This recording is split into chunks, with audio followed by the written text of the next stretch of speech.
A pleasant good evening, everyone. Welcome to Lee Jordan Field in Chugiak, Alaska, just south of the valley. Ben Cameron along with Kaden Bessent, and the Miners are about to take on the Chinooks for Game 2 of a three-game series, second here at Lee Jordan Field before tomorrow going up back home to Herman Brothers Field. But right now, Kaden, they're just looking to bounce back. Yeah, looking to bounce back from a tough loss yesterday. Offense has really got to get going, and we've seen some changes just because of that struggle as well. Yeah, LeBron just looking to get a different feel for his lineup, get something going, create a spark, right? Because both regular season games, league games, that should be against the Chinooks, just offense just hasn't been there. But in the exhibitions where they don't count to the standings, it's been there, right? So just needs to get something going. He's made some changes. Yeah, last night to tip your cap to Jack Brooker for the Chinooks. 7 innings of scoreless baseball, 11 strikeouts. That's phenomenal. Every dude has his day. Brooker had his last night. But for the lineup for LeBron, he's going to move some guys around. You see Toes moving down a little bit, spreading out the righties. He's putting Will Millard in left field today because he wants another right-handed bat in there. He also has put together 2 really good at-bats back in Anchorage, and then last night in the ninth inning where he pinch hit, drew a walk, got things going, kind of led to that 1 run, which he ended up scoring. And then also Alexander Pearson moving down a bit. Need him to see more fastballs, get more comfortable at the plate. Guy that's certainly capable of driving in runs and being a big offensive weapon for this Miners offense. Yeah, absolutely. And we saw some great BP today, too, with Coach working with some guys, making some adjustments, and they looked really good. So maybe today might be that day where they turn things around offensively. Yeah, it's all about reps this summer, and then specifically the cage is always about reps. BP is always about reps and doing those reps with intent. Kenny and Millar is one of those guys that's had a lot of intent in those reps. He's always working on a way to just really get his swing figured out. I haven't really seen it come together in the games as a whole, but today he swung the bat really well. A couple of balls went out. He said today's a day for barrels, so we'll see how that translates from BP on the field to game time here for the Miners. And the right-hander from Nebraska, Jay Siola, will get the rock for the Miners, and he's just got to come with his best stuff, attack the zone. Don't spray it too much. Yeah, dude can hit 95, right? Stuff is legit, and 95 will play is what LeBron said.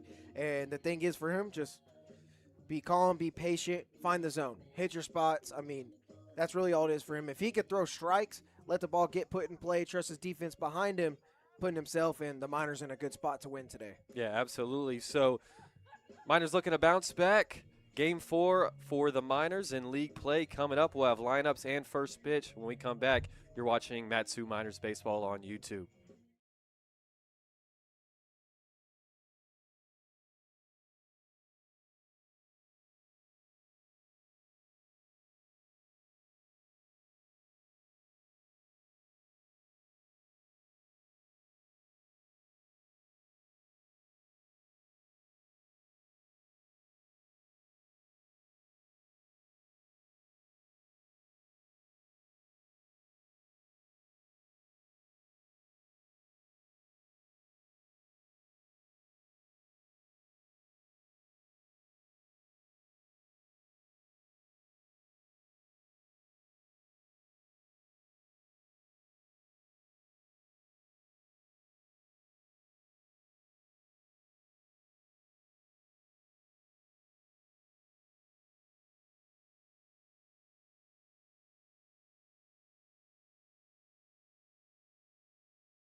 Oh, say, can you see by the dawn's early light what so proudly we hailed at the twilight's last gleaming, whose broad stripes and bright stars through the perilous fight o'er the ramparts we watched were so gallantly streaming, and the rocket's red glare, the bombs bursting in air, gave proof through the night that our flag was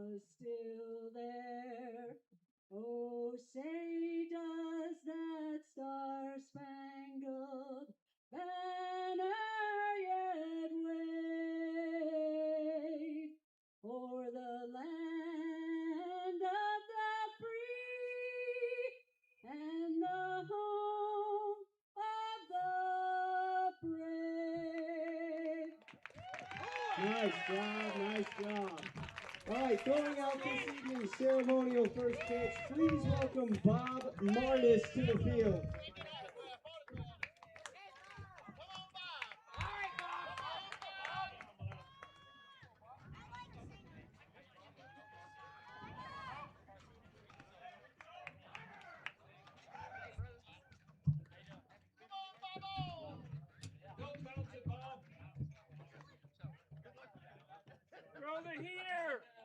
All right, Bob, whenever you're ready.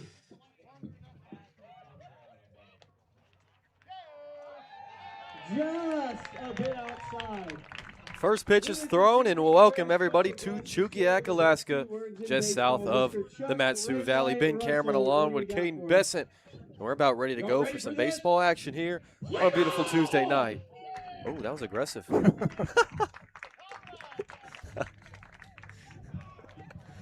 Sounded like Chris Farley. Anyways, Kaden, how are you doing tonight? Oh, I'm doing good. I'm ready for some baseball.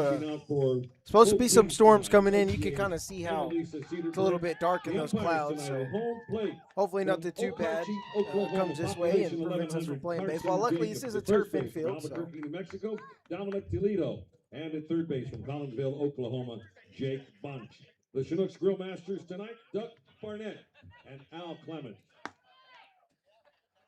So they got the home plate, or all the umpires there, and on the bump for the Chinooks, it's going to be right-hander number 31, Oliver Adams. For the Miners, your lineup tonight, it'll be Austin Park leading off at shortstop, batting second and center, Matt Blind, batting third and left, Will Millard, and the cleanup man, DH, Hazen Enoy, at first, Canyon Millar, behind him, the catcher, Declan Spooner, and 7-8-9, Diesel Toth at third, Will Godfrey at second, and then in the 9 spot, right fielder Alex Pearson. So once again, that's Park, Blind, Millard, Enoy, Millar, Spooner, Toth, Godfrey, and Pearson. For the Chinooks, the home side, leading off in center field, J.D. Wolf. The catcher, Austin Young, batting second. Batting third in left field, Phoenix West. Cleanup man at third, Cal Whiff. Batting fifth, right fielder, Kai Butler. Batting sixth at second, Reese Vassar. And 7-8-9, Carter Reed at first. J.J. Pronow, the DH, and Blake Allen, the shortstop.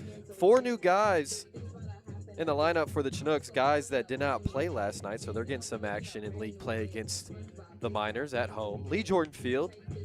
For the weather, currently 62 degrees, partly cloudy with a slight chance of drizzle right now. You could probably see the dark clouds lingering top of the screen. And Kate, I'm dialed. I'm ready to go. Sweet Bacon's dialed in the chat. He's not distracted. And for the Miners tonight, wearing the green tops with yellow accents, yellow Miners across the front, piping them along the sleeves and the thick yellow collar. And for the Chinooks, a new jersey, just navy blue with red piping, red Chinooks across the front, white trim, white pants, white hat with a blue brim. Park digs in, Adams deals, and we are underway here at Lee Jordan Field in there for a strike. You got to hope the bats for this Miners team is dialed in as well, right? LeBron's changed the lineup around. We talked about it pregame. You got to really hope that a spark comes, and there's more than 3 hits tonight, right? You got to get the job done, get guys on base. Really just put the ball in play. He struck out so many times, 11 just by Brooker, the starter, alone. Second pitch misses low with that fastball from Adams, 1-1. Park, one of those guys who did not move in the lineup. He's consistently been the leadoff man as he fouls one right back to us. It's 1-2. Sweet Bacon says Miners are going to win 8-3 tonight.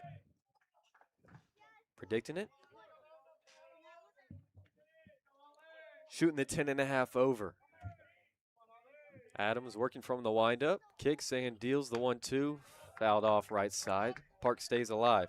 Park last night 1 for 3 with a walk and a single in the 9th inning, where they made a valiant comeback effort but came up short. Brought the tying man to the plate, but it ended on a 6-4-3 double play. It's working from the first base side of the rubber. 1-2. Fly ball left center, giving chase. Wolf and West converging. Who's going to get there? Diving attempt. No one's going to make the play. It'll bounce to the wall. Park taking his turn at second, heading for 3. Going to get the stop sign at third. It's a leadoff triple for Austin Park, and he hits the scuba.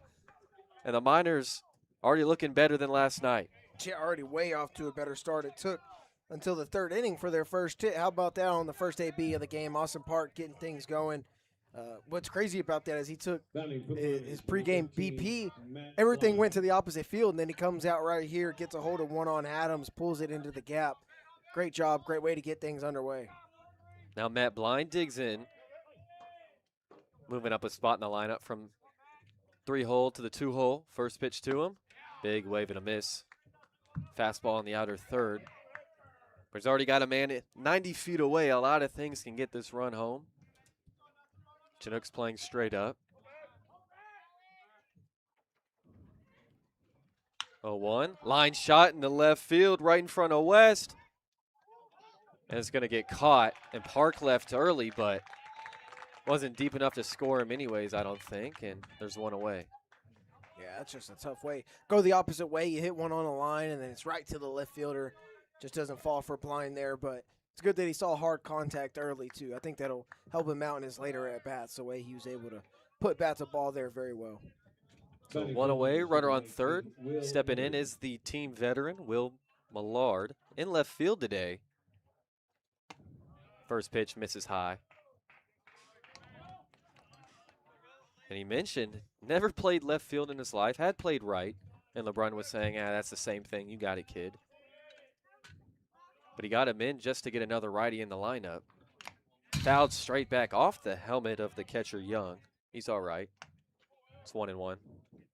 It's already 2 that's come right back to us.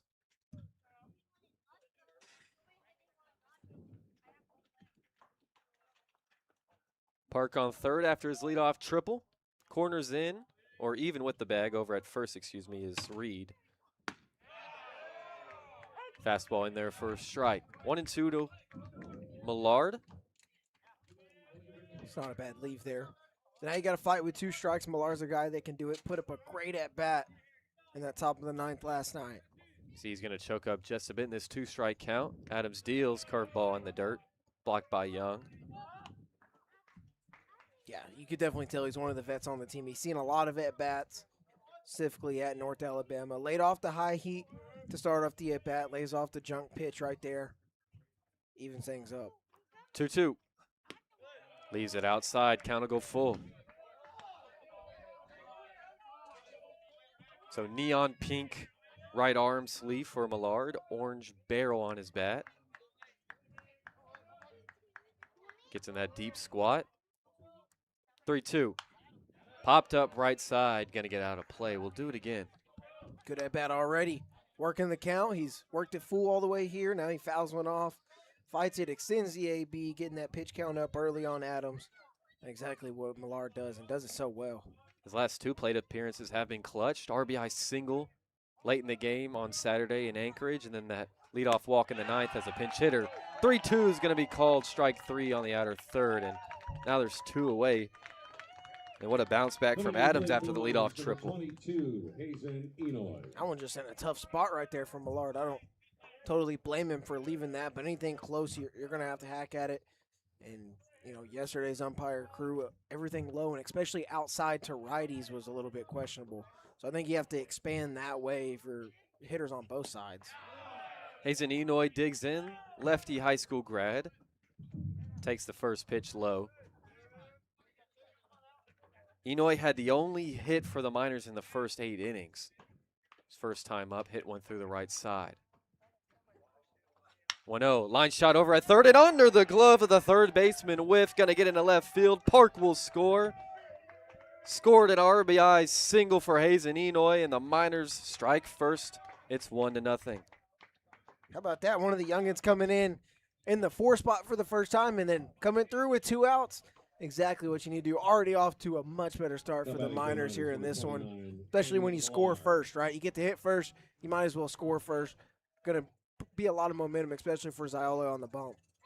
Roped one opposite way, low line drive, and Whiff just couldn't get a glove on it. Here's Canyon Millar. Takes that first one low.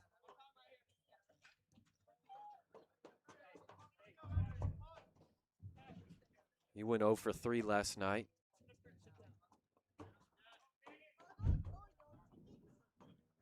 One 0 from Adams.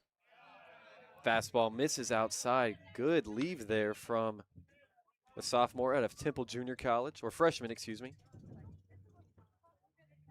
And he had two completely different halves of BP once we got here to Chugiak, after LeBron had some adjustments for him, more a mental adjustment, and he smoked 3 over the right field wall.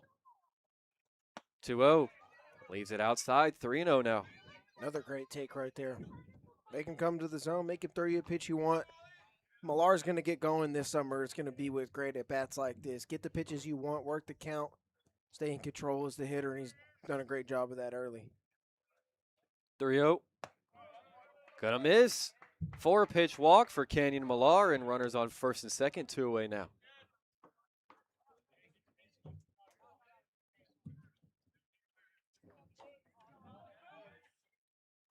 So after Millar reaches, here's Declan Spooner, the St. John's catcher, getting his first taste of ABL action. He got some reps in that Anchorage Adult League game where he walked twice. Don't call that a game. Yeah. Kind of why I chuckled a bit. That one misses, and 5 straight balls from the righty out, Oliver Adams.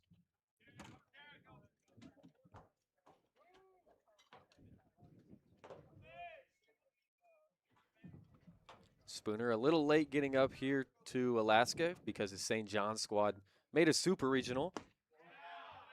Fastball misses. 6 straight. That's a tough spot to miss right there for Adams. That one was real close. They will take it. 2-0 out of Spooner, and Young's going to have a word with his righty after 6 straight balls.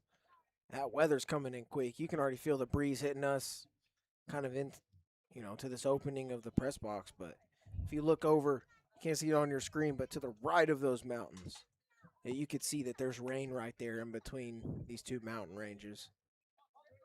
Hoping it doesn't carry over here. Wind blowing out to left field. If you can see that flag in center field. 2-0 to Spooner. Adams deals. Misses high and away, 3-0, 7 straight. Go ahead, Sweet Bacon. Started off ball 8 right now. And, that makes more sense that Sweet Bacon would say that. Yeah, my Raggy Aggies, yeah. Mundy told us to Aggie family. Only makes sense. 3-0 in there. Spooner with an automatic take. Yeah, Sweet Bacon, you can assume me being from Austin on what side of that I'm on. But if you hadn't heard, Sweet Bacon, that me and Kaden did that Texas State game in College Station. I think it was March 17th. That was electric. 3-1 popped up, left side, going to get out of play. Count will go full. But the ball 5, 6, 7 chant too was very, very loud at Bluebell Park. Yeah, it's ridiculous. I went back and listened to it. It completely was drowning us out. Just insane. And I'll give props to the iconic rifleman out in left field on the board after a strikeout. 3-2, runners go, ground ball back up the middle, diving a stop by Vassar, and the throw's going to go home as Enoy took a turn and he's out. What a play by Reese Vassar over at second up the middle, able to throw Enoy out, trying to take an extra 90 feet and score a run. But the Miners strike first off the bat of Hazy Enoy, scoring in Park after his leadoff triple. We head to the bottom half. It's 1-0.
for your Chinooks, number 5, J.D. Wolf.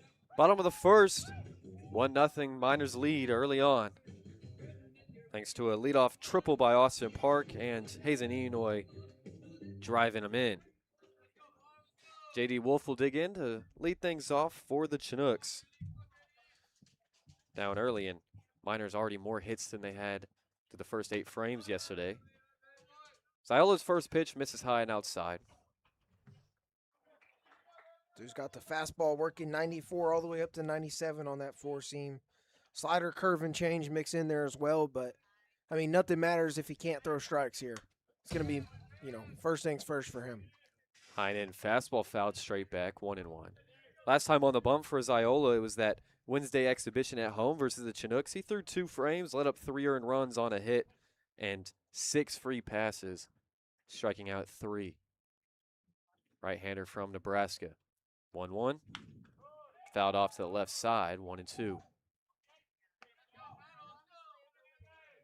Once again, 4 guys who did not play last night in the starting 9 for Chugiak. With Vassar, Purnell, and Allen. Working from the windup. Ziola's 1-2. Fastball misses high and away. Yeah, going to have to locate that fastball specifically, especially with how hard he can throw the fastball. I mean, being able to throw it for a strike, it's not effective if he can't throw it for one. Miners playing straight up on the leadoff man. 2-2 fastball just misses below the knees. Count will go full. That wind picking up viciously out to left field. Trees are moving. As I would believe the rain is heading our way. 3-2. Fly ball, right field.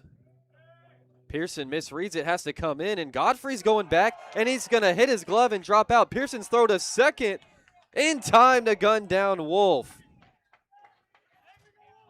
So Pearson misread the fly ball. Godfrey gets all the way out there, hits his palm, falls out, and Pearson's able to get the man out. It's a 9-6 assist At the plate for Alex Pearson. 10, Austin Young. Another funky player right there. It's going to be hard for all the outfielders to read it right now because now they've got to think about the wind. It wasn't blowing before the game. Well, now it's starting to blow. You got to think about that. Look back at the flags, understand your surroundings and what's going on. And I wonder if a ball even gets hit to left field, how Will Millard plays over there, playing in left for the first time in a long time. 0-1 to the catcher, Austin Young. Half swing. Peel down to first that he went around. It's 0-2. Scoreboard out there getting a little jumpy with the ball call.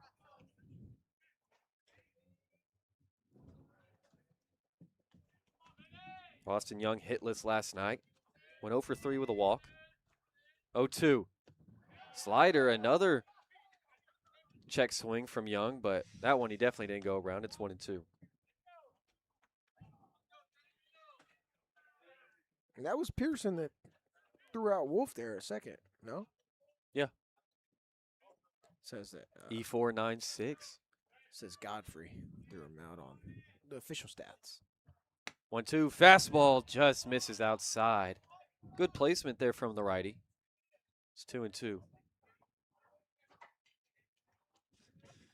That one definitely had some zip on it for sure. Said in game he topped out at 97.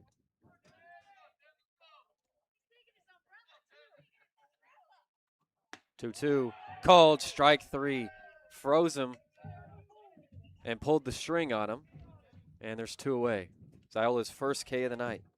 Fastball looked good in that at bat, and then the off speed looked great there too. Number 17, Able to buckle the knees of Young. Good job by Ziola. Time to settle in here for him and just throw strikes. Phoenix West, biggest part of that wind, or second biggest, at least offensively, I should say, Here comes for the the rain. Chinooks. Here comes the rain, starts drizzling. First pitch, misses high and away. West last night, 2 for 3 with a double, RBI single, and 2 runs scored. 1-0. Fastball inside, called for a strike. Almost thought West got one there. Almost thought he got a little call from home plate ump. Just checking, hey, are you going to go any more inside than that? West Counts crowds the 1-1. plate, so. Fastball misses high. Not only does he crowd the plate, that back left foot is going to be literally all the way on the back stripe of the box. I mean, he couldn't get any further back. In a close stance, too. His feet are right next to each other before he takes that stride. High and in pitch, going to hit him off the elbow guard, and West reaches by the hit by pitch. Pay attention to when West comes up again and see what happens. Where does Iola go? Does he go back inside? Because whenever Jackson Baker faces Chinooks a week ago from last Saturday here, in that 2-1 loss, West got hit his first time up, and Baker said he intentionally went back inside because of the way West crowds the plate to just kind of let him know, hey, dude, you might want to back up, and it worked. First pitch to Cal Whiff, the third baseman in there for a strike. Whiff didn't play last night.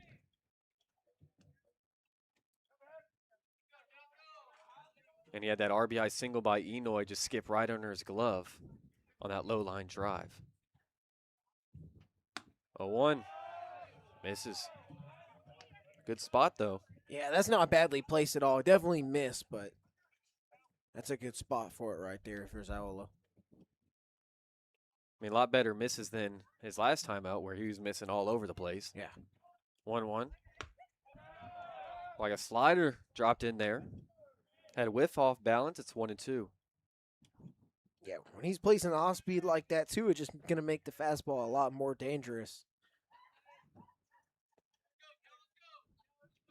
Phoenix West on first, 2 away. 1-2 count. Long pause from Ziola. He takes a breath. Kicks and deals. Right by you. Fastball upstairs to retire the side, and Ziola strikes out 2, strands a runner, and after 1, Miners lead by 1. We'll be right back.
Top of the second, 1-0. Miners lead.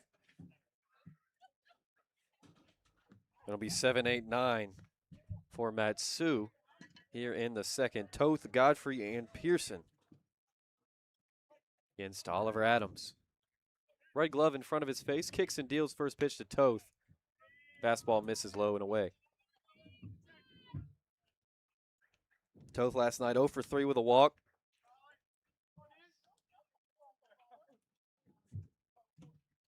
One 0. Fastball, half-hearted swing there from Toth. Didn't matter, called a strike. See if Diesel can get going here. Been a little bit slow the last few games, but he certainly Rips this one into left field. Going back is West, and he's going to make the grab on the move towards the wall and one away. Another unfortunate out for Diesel Toth. We saw 3 of those on Saturday in Anchorage. Yeah, I was just about to say he could certainly put a lot behind that baseball, and he did it right there. Just right to the defense, and that's just kind of how the cookies crumble for him so far. But like I said it before, the baseball will reward him if he keeps hitting hard line drives like that. It's going to fall at some point. Here's Will Godfrey. First pitch misses low with that fastball. And Adams is saying, where did that miss? And I don't disagree with him because I think we've seen that pitch be called a strike to righties. I think that's about the same pitch Will Millard struck out looking on. Yeah, it looked close. Hard shot back up the middle. Going to be backhanded by Vassar. Throw to first in time for out number 2. You would have thought that was Tate Green over there a second. Absolute nails at second base, but Yeah, that play to end the top of the first was insane. Thought it had hit written all over it, and technically in my book it was a single with a out at home. Yeah.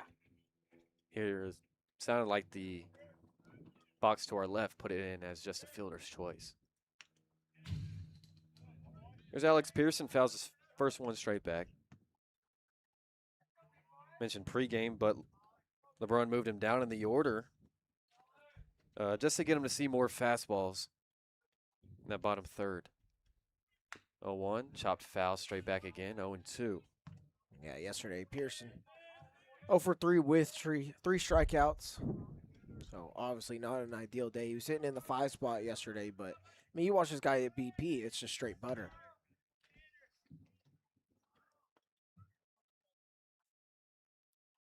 Oh, 2 from Adams. Curveball hit down the first baseline, foul. Pearson stays alive.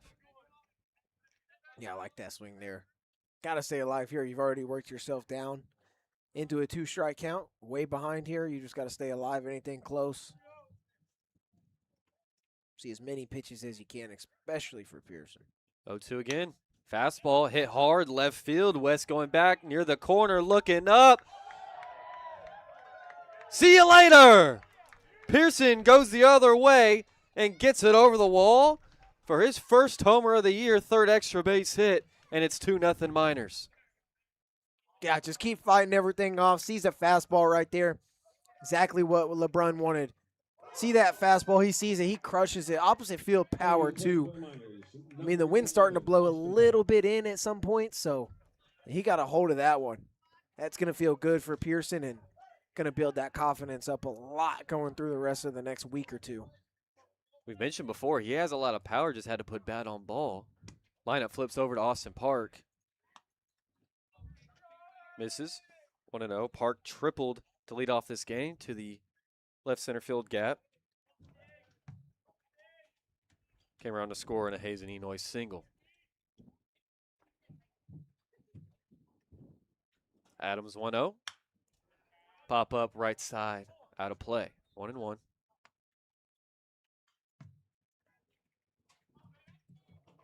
I believe that home run was on a high and outside fastball too, so we got a hold of one. Just like LeBron wanted.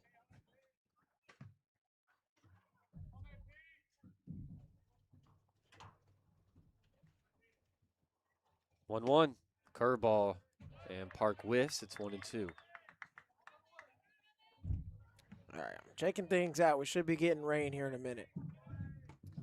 Dang. Should be. You never know. Oh, I just felt a drop. 1-2, another curveball hit left side, backhanded by Allen, and it's going to get by him and trickle into left field. And that's Park's second hit. He's 2 for 2 now. Triple and a single. Hey, it's half the cycle right there. Saw 2 people hit for the cycle yesterday in At the baseball. plate for the Miners, number 13, Matt Blind. Yeah, who Adrian Rodriguez and Pete Crow Armstrong. Yeah. Yeah. And then PCA gets on first, and then while the standing ovation is happening, he gets picked off. Right. Here's Matt Blind. Park goes. Fastball wave and a miss, and Park's in standing. Great jump right there from Park. And he's got a stolen bag. There you go. Get in the scoring position for the second time and do it quickly. Wasting no time swiping that bag for Blind, who lined out really hard over to left field his last time up in the first. Kind of same thing as Toth. His hit the ball really hard, just in the wrong places, right at the wrong people. Oh, one's a strike. 0-2 now to the center fielder. A Cal Baptist. Just finished his freshman year.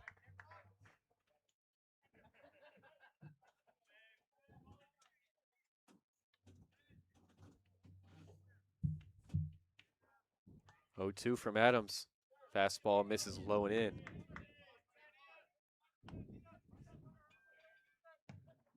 Park on second. 2 away. 2-0 Miners. After the Alex Pearson solo shot the other way earlier this inning.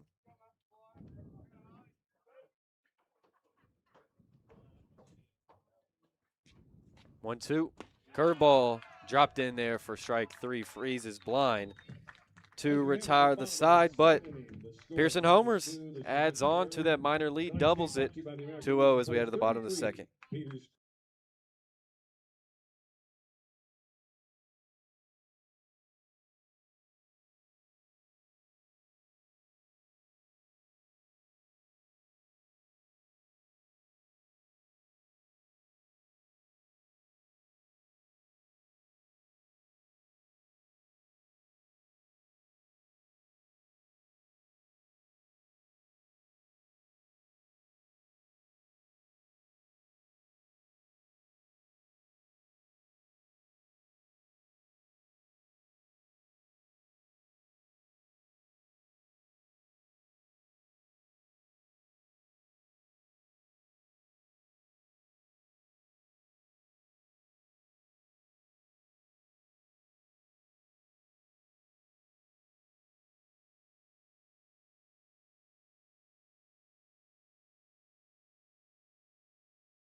Two-0 as we hit the bottom of the second. Coming to the plate for your Chinooks, number 3, Kai Butler. Kai Butler will lead things off against Ziola. Struck out 2 in the first. Blew a high fastball right by Cal Whiff to retire the side, and goes back to that upstairs fastball. Blows it right by Butler. It's 0-1. We were both talking about before he struck out Whiff there. He took that long pause. You knew the heater was coming. He was just trying to dial it in and focus on throwing it for a strike. Yeah. We didn't want to be wrong, though, so we didn't say it, but I thought that, too. It's like, oh, it's coming. Slider, low and away corner, first strike, 0-2.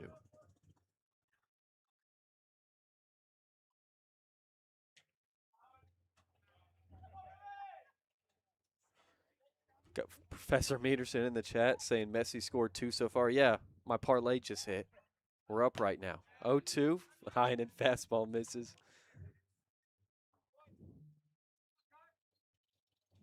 Well, I need 10 runs scored between Texas and Georgia. So Yeah, not looking good for Texas. Through 7, 2-0 Georgia leads in the elimination game. 1-2 chopper down the third base line. Toth has it. Throw across the diamond on a dime for out number 1. yeah, Toth finally getting some work at third. He's been there a little bit as guys have moved around throughout durations of games. Coming to the plate for your Chinooks, number So 6, Godfrey is second today, but Toth doing a good job making that throw from over at that hot corner a little bit further than from shorter second. Here's Reese Vassar.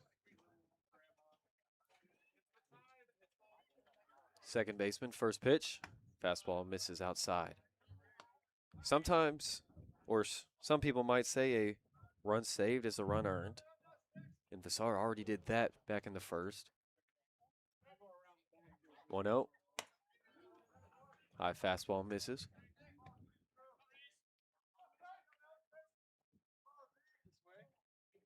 Look at Sweet Bacon. He's got phone is Men's College World Series, iPad is World Cup, TV is minors.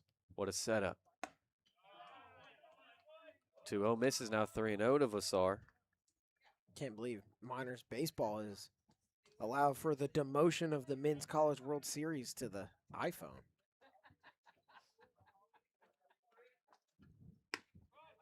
Everybody wants to watch Jace Iola pitch, huh? Yeah. Those 95. 3-0's in there, that fastball. Glove in front of his face. 3-1. Another fastball in there. Count will go full. I'd say go right back to it. Yeah, why not? They haven't been able to touch it really anyways. 3-2. That fastball misses and a huge bat flip from Vassar. Got away from him. Walk brought to you by DSS Automotive, reliability in motion. Just got away from him there, man. Yeah. He wanted it too.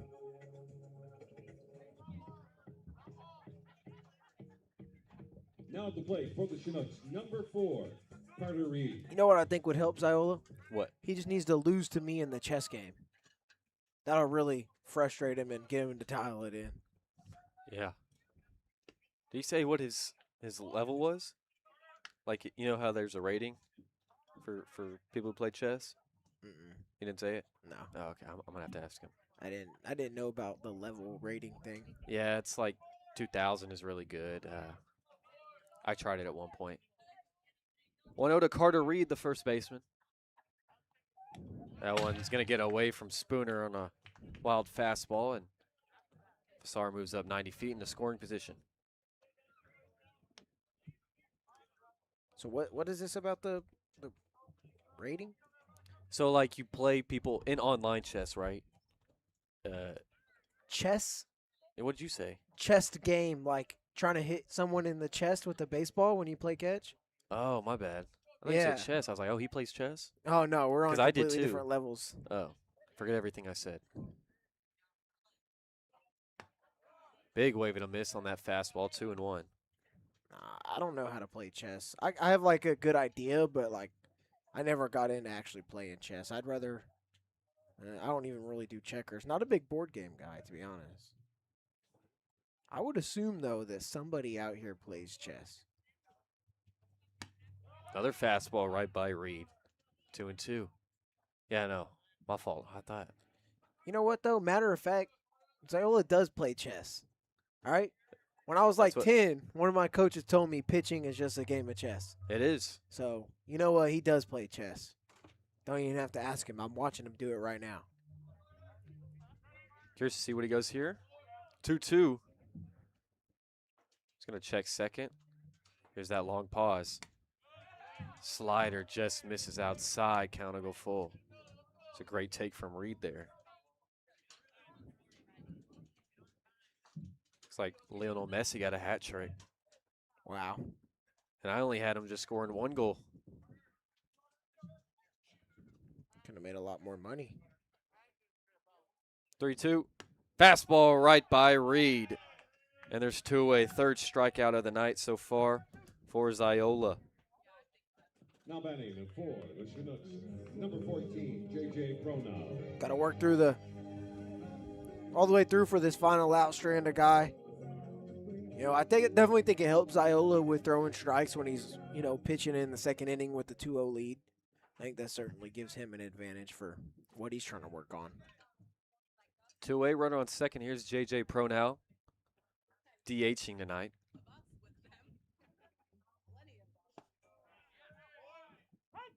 Front door slider for a strike.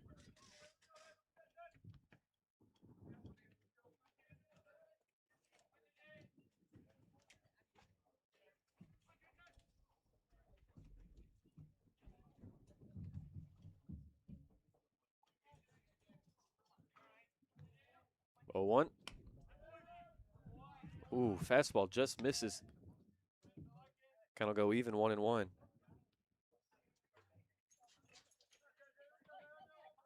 We have someone saying good evening from Bucks County. I'm going to think that's Pennsylvania, right? Go Miners.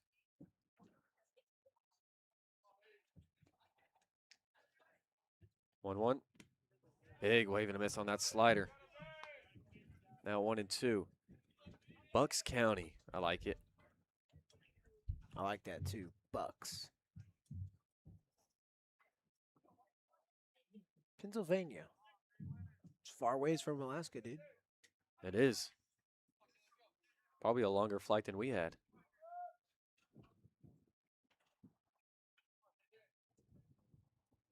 Ziola's 1-2. Fastball just misses upstairs.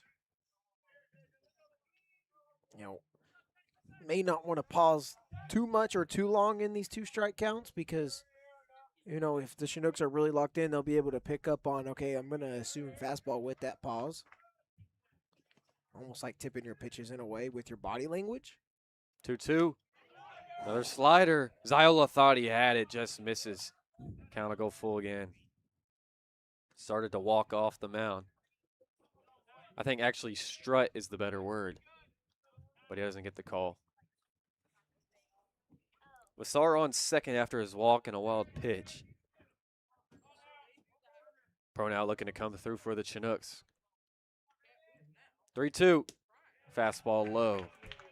And the inning will continue. And that Chinook walk brought to you by DSS Automotive. So a specific struggle continues to kind of go on for the Miners. Just pitching staff as a collective whole, I'd say.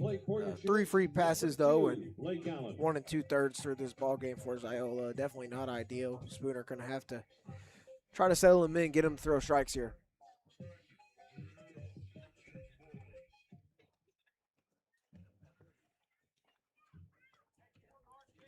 Trying to think off the top of my head without looking at the roster. Who's from Pennsylvania? I don't think anybody.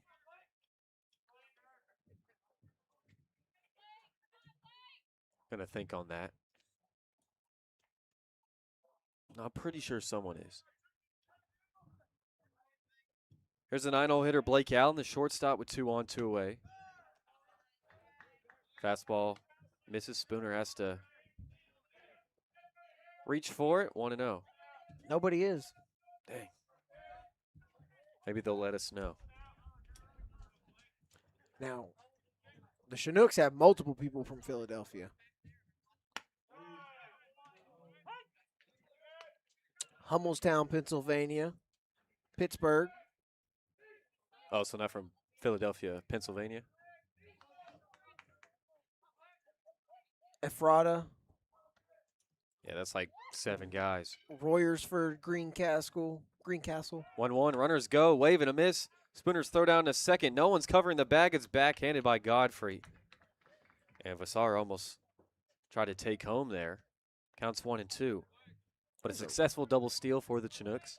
That was risky there. I mean, Godfrey was still en route to trying to get to the bag and barely just met up with the throw. He had to take steps towards the outfield just to make sure he got behind it in time.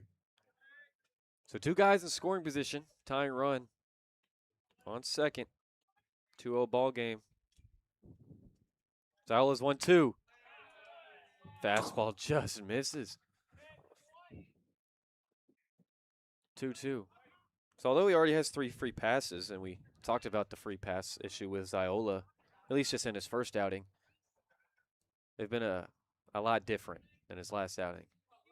They're barely missing. 2-2. Runner stealing home. Ball's in the dirt. And Spooner's going to come up with the tag. What a play from Declan Spooner. And Reese Vassar is cut down trying to steal home and put the Chinooks on the board. And that retires the side 2-0 as we head to the third. Ben Cameron and Kaden Bessent.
Top of the third, Miners lead 2-0, and conversation up the first base line with LeBrun and the umpires, and they're having a conversation about the weather. I don't know, does it say lightning in the area or just drizzle? Not within 30 miles. I would have gotten an alert on my phone. Is the rule 30 miles? Yeah. Miller. Seems far. Thought it was like 10, 5 or 10. Well, anyways, top of the third, leading off is Will Millard. Takes that first pitch fastball up, 1-0. Millard last time up struck out looking on a low and away fastball. Pitcher's pitch from Adams there. That was his first K of the game. He has 2. Curveball spiked. And after I thought about it, what a play from Spooner to cut down Vassar, or I guess he didn't make a throw, but throw was spiked low and away, and he was able to come up with the block in his glove. He didn't have to go reaching for it, and immediately able to make the tag and keep the Chinooks off the board. 3-0 to Millard.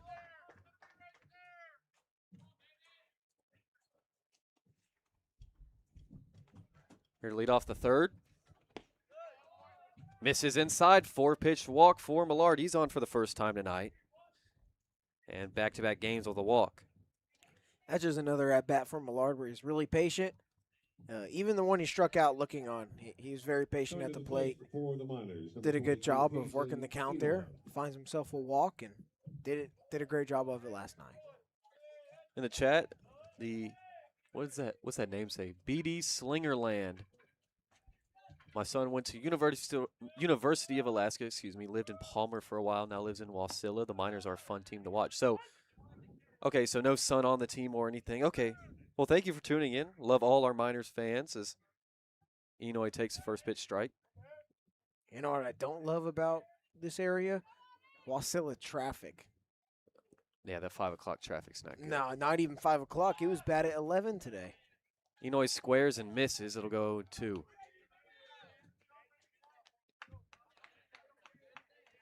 So Enoy trying to move the runner over. Already has multiple successful sacrifice bunts. Will likely be off here, 0-2 count. Millard on first after his leadoff walk. Adams checks him. Wind blowing out to left field still. 0-2. Curveball.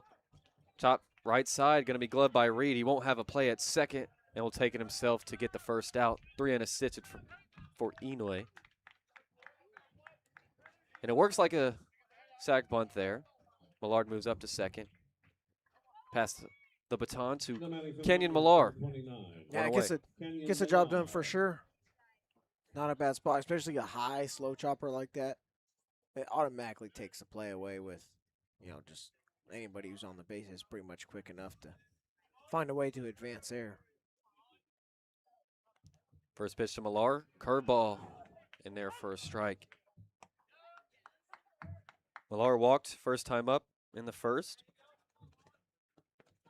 However, was stranded. Big gust of wind right there. I'm very glad I brought my jacket. Fastball misses in and low.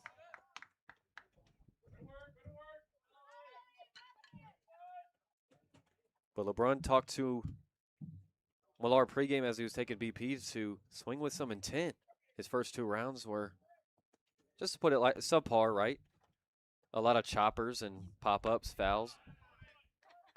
That one's in there for a strike, and LeBrun told him to swing with some intent, and then right after he hit 3 homers in BP. Yeah. Right, hit a lot of line drives. And he specifically said, notice how when the Chinooks pull a ball foul, they hit it really hard. Is because they're swinging with intent and they're trying to do damage. And he's like, we need to do that. You need to do that. Hard line shot back to Adams, and he shoelaces it, and they're going to get the double play. So Millar smoked it back up the middle. Adams makes the snag and is able to double off Millar 2 in the inning. So 1, 2, 3 go the Miners in the third. They still lead 2-0. Ben Cameron along with Kaden Bessent.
It'll be 9-1-2 due up for the Chinooks as they trail 2 runs in the third. And what a play by Oliver Adams in that top half. Millard just smokes one right back at him to his left, and he's able to snag it and double off Millard, who basically that was free eats to score from second on a ball up the middle. That's 2 so far. We were mentioning that's 2 now already. We think that's getting into center field, and the Chinooks have made great defensive plays.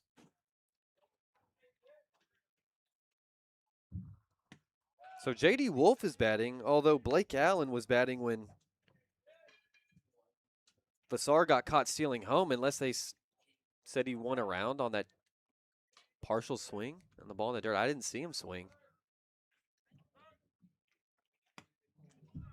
Goes chasing upstairs. Let's see how it's officially scored, because I thought the out was on the is it a caught strikeout to stealing. end the inning, or is it caught stealing at home?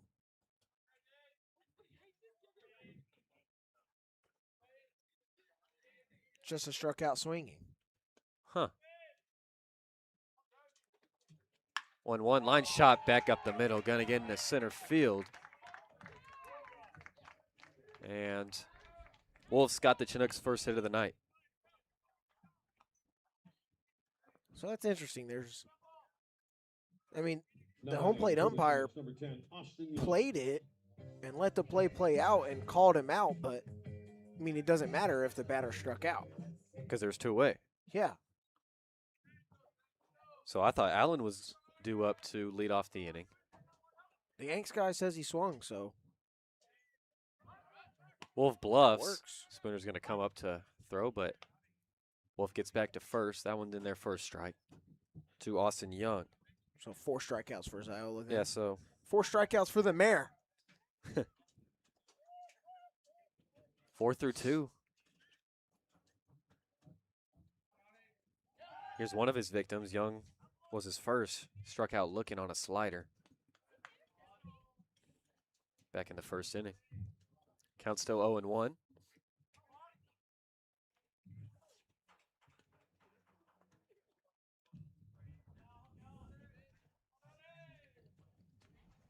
Long pause here from Ziola.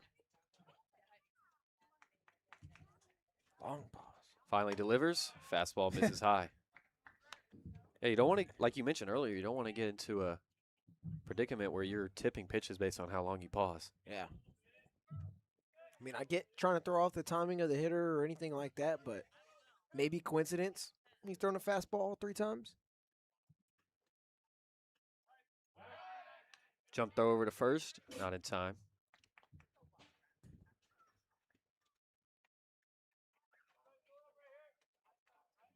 Young hitless last night. See if maybe Spooner's giving him a sign on trying to get the pick off at first, too. 1-1 slider in the dirt. Check swing. There's going to be no appeal. That could very much be a thing where Spooner's saying pause and he's looking out the corner of his eye and he's just going to flip his glove down or something or squeeze it really quick, and Ziola knows to pick off over it first. That could be what's going on. 2-1. Watch out. High and inside fastball. Some chin music there to Young. It's 3-1.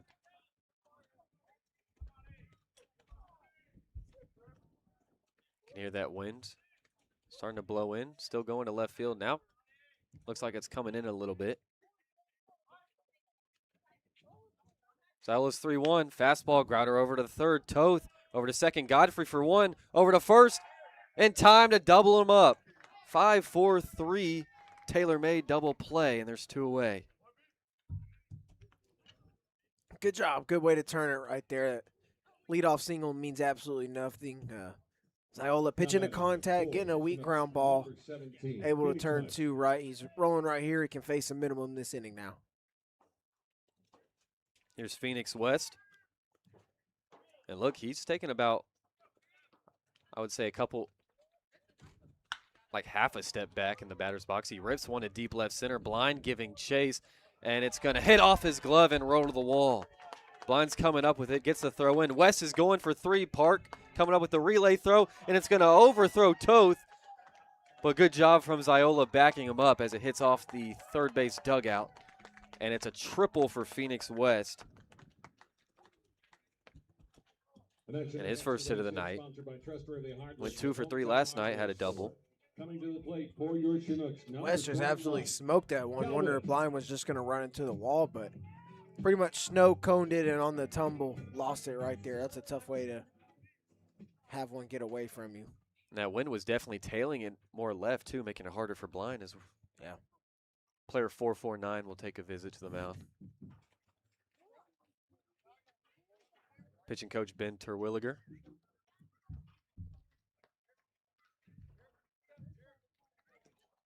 Looking to strand West on third with 2 away. Ziola's stranded a runner each in the first 2 innings. Originally, I thought it was 1 last inning, but with the strikeout, it's now 2. So he's already stranded 3.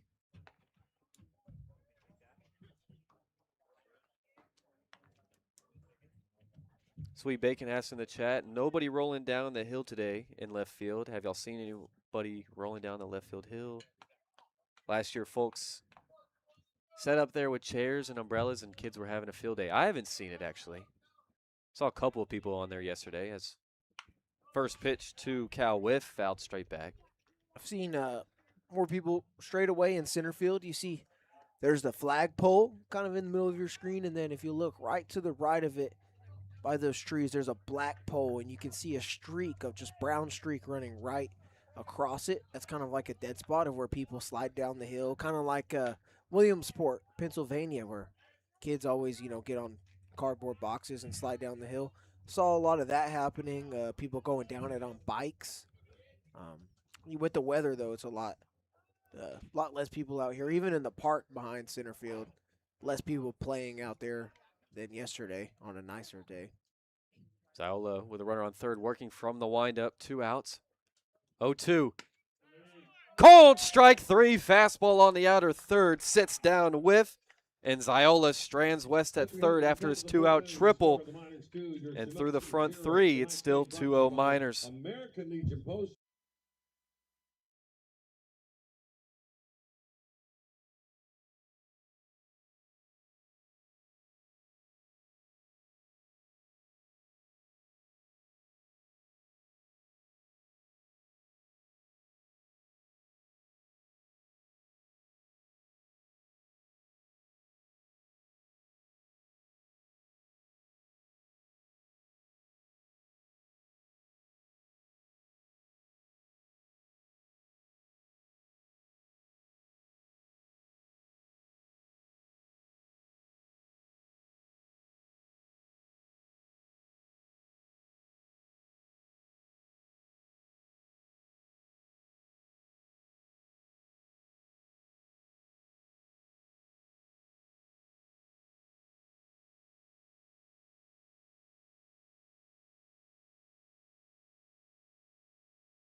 As we hit the 4th. At the middle third. And Ziola now 5 Ks through 3. And 4 runners stranded. For the Miners, it'll be Spooner, Toth, and Godfrey. 6, 7, 8 of the order. Spooner. If they can get a man on and extend the inning, Pearson, 4th man up. Already 1 for 1 with a homer. Spooner last time up singled up the middle. At least in our book, he singled up the middle, and that's when Enoy was gunned down at home after the diving play from Vassar. So this season, we've talked about keeping score in a radio book or scorebook and whatnot. So I put that down as a single 4-2 put out. Yeah, I'd put a fielder's choice just to go along with what they had. I crossed out the single, though. It definitely was a single, but officially it'll go down as a fielder's choice, unfortunately. Counts 1-1 to Spooner. Catcher from St. John's, 1-1. Fouled straight back. I would say that Sweet Bacon, I would like to go over there when it's warmer in the season, but at the same time, I was told there are bears over there on that hill over in left field. So I think I'm going to pass on going anywhere closer from here to there than this press box. By multiple sources, too. Yeah. Oh, yeah, we've seen plenty of bears over there. Yeah, man, I'm No, good. thank you. Yeah, I'm good. I'll sit this one out. Yeah, I'm trying to live to see tomorrow. 2-2. Chopper foul down the right field line. Still 2-2. Looking at the College World Series, Texas versus Georgia. Georgia up 2-0. Texas down to their final 2 outs. Check swing from Spooner. No appeal down the third base line. Because we've got 3 tonight instead of 2. Counts full.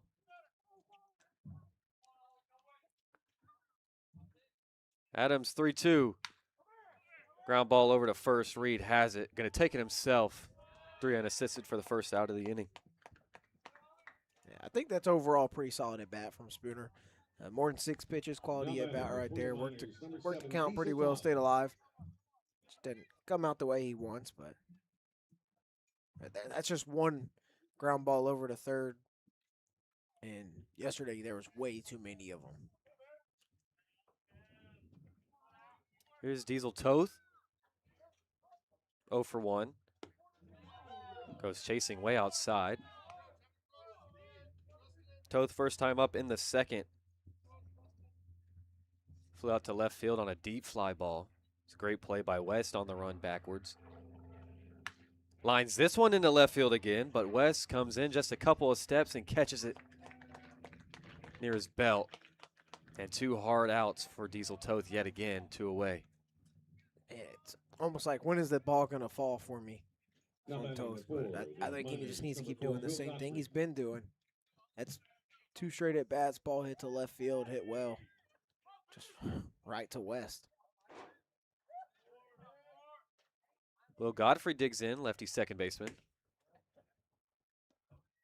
Takes that first pitch low. 1-0.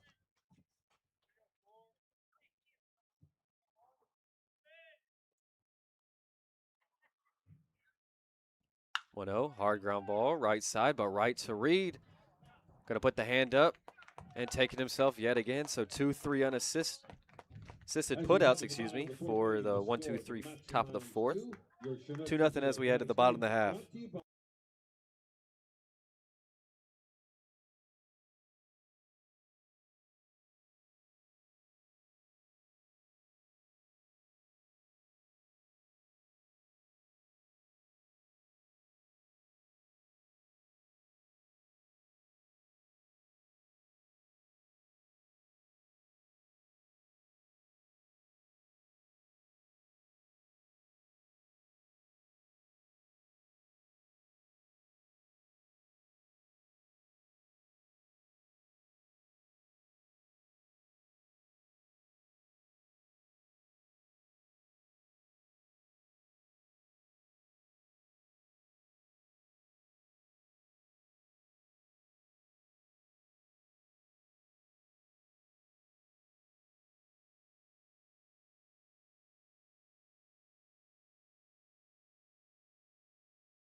Two 2-0 Miners lead in the bottom of the fourth. It'll be 5, 6, 7 due up for the Chinooks. Ziola back out there, 5 Ks through 3. Just 1 hit. Has stranded 4. Kai Butler, the right fielder, digs in. Grounded out his last time up. It's a high chopper down the third base line, and Toth made a great play. First pitch, High fastball fouled straight back. Texas officially loses to Georgia. Both their losses coming against the Bulldogs, and Georgia advances to play the Sooners. Go Dogs, sick 'em. Hoo, hoo, hoo, hoo. Man, that's disappointing. And Who's that coming down the track? It's the Mean Machine in the red and black. really thought they could do it this year, but still yet no school has ever won a softball natty and baseball natty in the same year. It's just 0-1. like Cowboy fans. Texas thinks they're gonna win it every year and everything, man. And they always choke, man. They always choke. They're just bound to choke at some point. Yeah, offense was nowhere to be seen in those 2 games against Georgia. Bulldogs absolutely locked him down. 1-1. They sicked them. Slider gets called a strike. Might have been a bit low, but Ziola gets the call. It's 1-2 now to Kai Butler.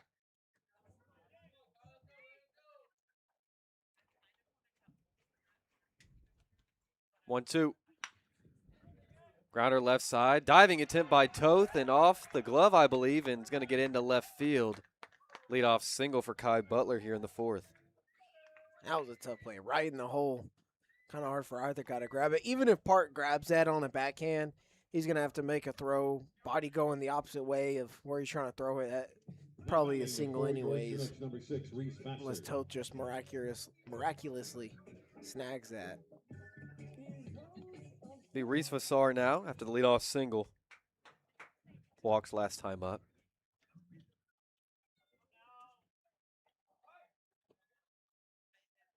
First pitch to Vassar. There you go. Fastball in the outer third for a strike. Overall, I think a good season for college baseball, at least from my perspective. Texas State made a regional, got a regional win against USC. UTSA didn't even make a regional. Texas made Omaha. Aggies lost in their own regional. Hey, not bad. 0-1, hard line drive foul. Whoa, into the minor dugout. Hope nobody got hit. That ball was roped. It's 0-2. Is that how you judge how good was a college baseball season based on your biases and fandoms? Sure, man. No, overall, no. I just meant like everything you just described was based off your fandoms. I was talking about like propaganda points. Pickoff attempt's going to get off of Canyon Millar's glove and trickle to the fence. And Butler's going to get up to second. Thought about third. Might have been able to make it, I think. And it looks like that might be an error on Millar there. And a runner in scoring position, nobody out for the Chinooks. Mitterson says, Troy went hard out of the Sun Belt. I think it's always cool. A mid-major's got to make it every year. Otherwise, it's not as cool. It's a lot cooler when a mid-major makes it, even if it's someone like I don't like Troy. It was really cool still seeing them. I think Skylar Meade's one of the more underrated coaches until now in college baseball. 0-2. Fly ball right center. Pearson is camped under it for the out. And a long throw over to third. Offline, but long throw there from Pearson, and Butler retreats back to second. One away. Would have been hosed. Yeah, what a throw by Pearson. Here's Carter Reed, the first baseman. Struck out last time up, 0 for 3 last night. Both teams with 3 hits and an error. However, Miners have 2 homers. 2 runs on a homer, excuse me.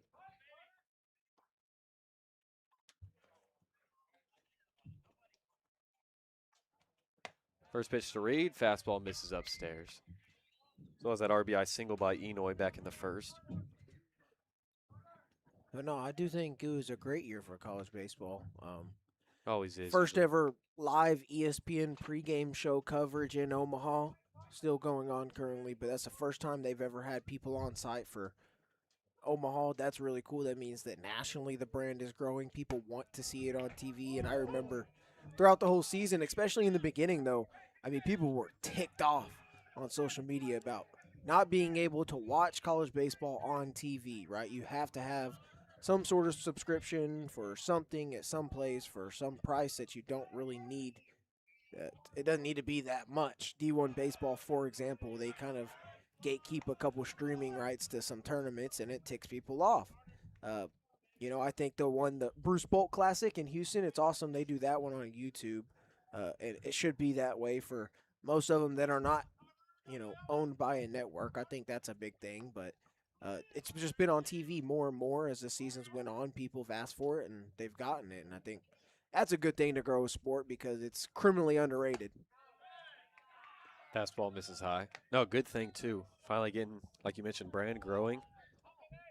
And I think anybody watching this, right, you're watching college baseball, right, a different form of it, but you watch it throughout the year because likely your kids play it.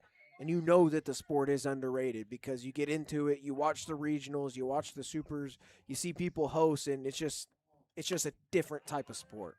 There's nothing like it. Count goes full to Reed after his wave and a miss. Yeah, you'll see a lot on social media, too.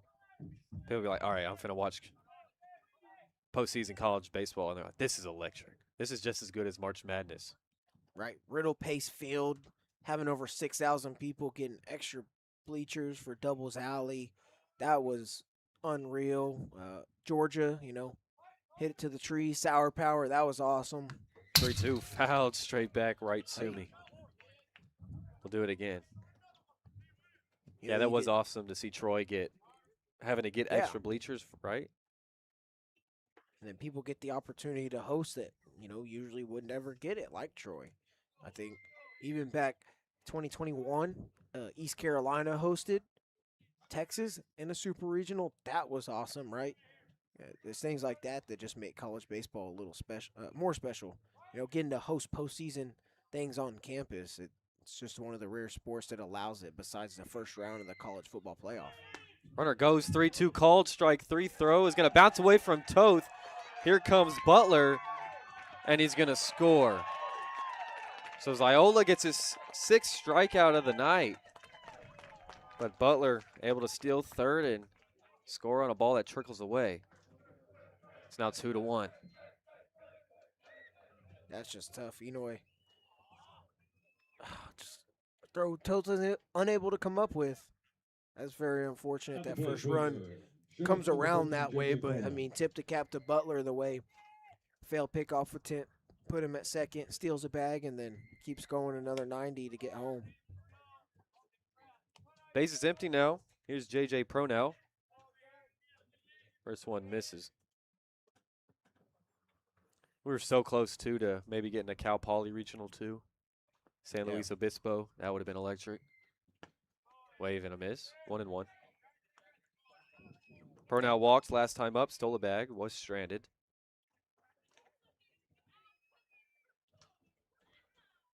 Six strikeouts for Ziola. 2 3 2/3. 1-1 comes up and in. Chin music. So Sweet Bacon says college sports are superior. Yes. NIL changes that. Yes. College baseball and even softball, a little bit less on the softball side though, are superior in that sense because someone like Troy, Oral Roberts, Murray State, they can make a big postseason run because it's one of those sports where anybody can beat anybody. Size doesn't matter, strength, speed, those sort of things don't play as big of a role as they do in basketball and football, which is why I think the parity of the sport is just going to continue to be at an all-time high. Yeah, I agree. 2024 Fayetteville Regional, I was there, and SEMO took down Arkansas 2-2. Umpire says Pronow went around, and he'll go down swinging. Back-to-back strikeouts for Ziola, 7 through 4. But the Chinooks finally put up a run. It's 2-1 as we head to the 5th.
Fifth to fifth, Miners with a 2-1 lead after the Chinooks finally scored in the bottom of the fourth. It'll be 9-1-2 due up for the Miners, Pearson, Park, and Blind. I want to jump back to college baseball again, too, right before we that strikeout to end the inning. I was in Fayetteville 2024. SEMO, who my brother played for, won the OVC, made a regional, as Pearson will square. Pulls back, but it's a strike anyways. 0-1, and that first game against Arkansas, they were down 8-0. They came all the way back, tied it 8-8, and then game would finish, I think, like 9-17. Arkansas kind of went crazy the back third, but then they would destroy La Tech. Pearson squares again, bunts it foul, 0-2. They destroyed La Tech. My brother had a grand slam. That was electric. Letting you know, I lost my voice this weekend, of course. I was on ESPN a lot because I was yelling and going kind of crazy. And then when they played Arkansas, because Arkansas lost to Kansas State, ended up beating them, and that's definitely my favorite baseball memory of all time. 0-2 curveball misses outside. Of all time? Yeah, got to be. It's very valid. I don't know. At least that in person. I mean, I'm thinking No, yeah. Astros World Series 2017 and 22. 2017 doesn't count. You Yeah, can't- whatever. It's fraudulent anyways. Motion's still there. That one misses low. And 2022, that was electric. And, yeah, 2024 Fayetteville. But, I wasn't there in person. No, I think if your best baseball memory has to be an in-person one. Yeah, so that's by far the best memory, I would say. 2-2. Misses low. Count to go full. I don't know if I have a favorite one. Just trying to think of in-person things. Haven't seen a lot of crazy stuff in person. I'm thinking of MLB games I've been to, though. 3-2. Fastball just misses, and Pearson goes from 0-2 to drawing a walk. Leadoff man on for the Miners, and Adams really thinks he had him. He's shaking his head, smiling. Chinooks do not believe it. That was called a ball. Very smug from Adams there. We'll say that might not help you in the future, acting like that. I will say I did see, pretty sure I saw both. I saw Adrian Beltre and Pudge Rodriguez get inducted into the Rangers Hall of Fame. Like, I was at those games and saw those ceremonies, and I do remember the Pudge Rodriguez induction. Nolan Ryan was in left field on the concourse, and he drove right past me on a golf cart. A little bit less chaotic, but that was pretty cool. You know, Nolan that sounds Ryan cool. right next to you. Here's Austin Park. First one misses high end. Another one I have, I don't remember the exact year. I think this might have been 2015. Went to an Astros-Dodgers game. It was either the day after or the day right before Mike Fiers threw a no-hitter against the Dodgers, right? And Jason Castro hit a walk-off homer. Runner goes, ball hit up the middle. It's going to be off the leg of Vassar and trickle away. A nice hit and run there, but runner doesn't move up any extra, but a single there from Park. Now 2 runners on, nobody out. Yeah, way to execute right there. That's exactly what you want to do with that. Just kind of pulled the second baseman, Vassar, right to that baseball, but executed well. Hard hit ball up the middle. And here's a guy who has hit the ball pretty solid thus far. It's just kind of just needs to see it fall. Blind squares. Straight back, 0-1. But that was cool. I was a little kid. I was about 10, 11. Walk-off homer, right? First ever that I witnessed. Jason Castro. 2013 All-Star. I saw, went to a Rangers game one time, and Mike Napoli hit a 3-run home run, and everybody started going, Napoli, Napoli. That, like, you hear that on TV all the time. Blind bunts it. Back to the mound. Adams has it. Over to first in time. A great sacrifice bunt from Blind. 2 runners in scoring position now. 1 away. Yeah, you hear that Napoli chant on TV when he'd hit home runs, and I never experienced it in person. So first time I did, that gave me chills. Oh, we went to the World Baseball Classic in Houston. That was really cool too. USA versus Canada, whole stadium. It'll always be Minute Maid Park, the juice box in my heart, chanting USA. And I'm getting the win. Here's Millard, first pitch. Hard grounder over to second. Vassar going to go home, and Pearson's gone down. There's now 2 away. Just right at the second baseman. Vassar on a low line drive, stabbed it on the hop and made a great play home. His second already. Yeah, and I mean, Pearson didn't even get to the plate there. I don't know that that was the greatest decision to go home in that one, but nonetheless, it's 2 outs for a guy who's already got an RBI on the day. See if he can come through again with another knock. RBI single back in the first for Enoy. 3 unassisted last time out. First pitch misses.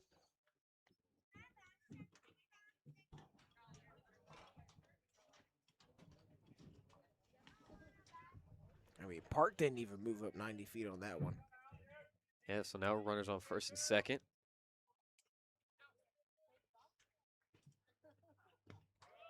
Curveball misses. 2-0 now to Enoy. Ooh, yeah. Bird did see a Kyle Schwarbaum. We didn't in person. Yeah. That game, what was it, like 3-1, though? It was boring. I mean, in Good terms of, game. like, bunch of runs being I scored. think it was a late homer, too. Yeah. Yeah, Schwarbaum's are different. Adams going to throw over to second, not in time. Trying to get Park. Trying to see if he's getting that secondary lead too early. I will say I forgot about the World Baseball Classic. The I did day, too, yeah. day after USA Canada, I went to Puerto Rico, Italy, and the Puerto Rico fans were electric. I mean, they lost, but it felt like a soccer match in there, right? It was sort of that sort of energy and vibe, constant throughout the game, getting loud in moments where American baseball fans wouldn't. That was really cool. That environment's different. 2-1. There's a chopper off the end of the bat down the third base line. Going to bounce foul. 2-2. We'll say, I thought Pasquantino was going to have himself a year after that tournament and just Nope. fell off. Fell straight off, Yeah, man. You haven't even heard the name Vinny Pasquantino since then. Said that game was 9-1. Oh, So we USA, were wrong. Great Britain. Yeah. Great Britain's not good at baseball. We all know that. 2 on, 2 out, 2-2. Fastball misses outside. There's that smug smile from Adams again. Count will go full. Runners will be on the move. What a take. What was I saying? It's not going to help you. No. You try to show up the umpire. I know that for a fact. I had a 12-year-old kid try to show me up once. I said, yeah. Hey, zone just got a lot tighter, bub.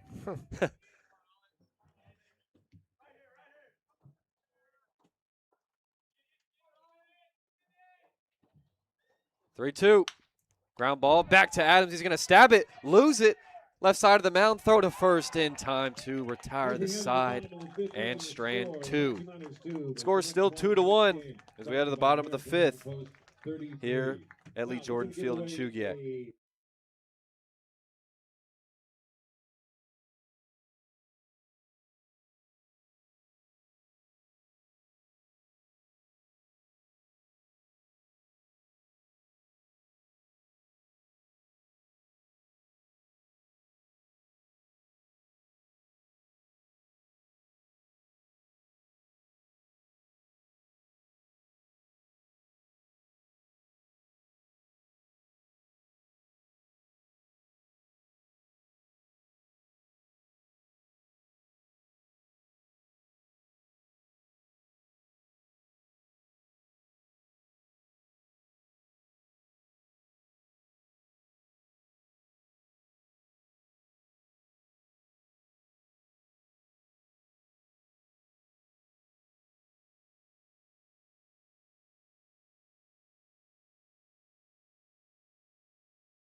New arm for the Miners. First call to the pen. It's going to be lefty out of Gonzaga, Zach Bowman.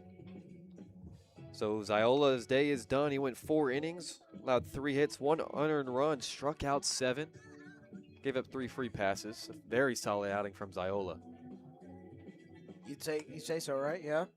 Yeah. Saw some good stuff from starting pitchers for the Miners over the last few games. Bowman, though, coming in, he's going to guy that was only throwing 2 pitches in the spring, which is just ridiculous, having a sub-5 ERA in Division I baseball.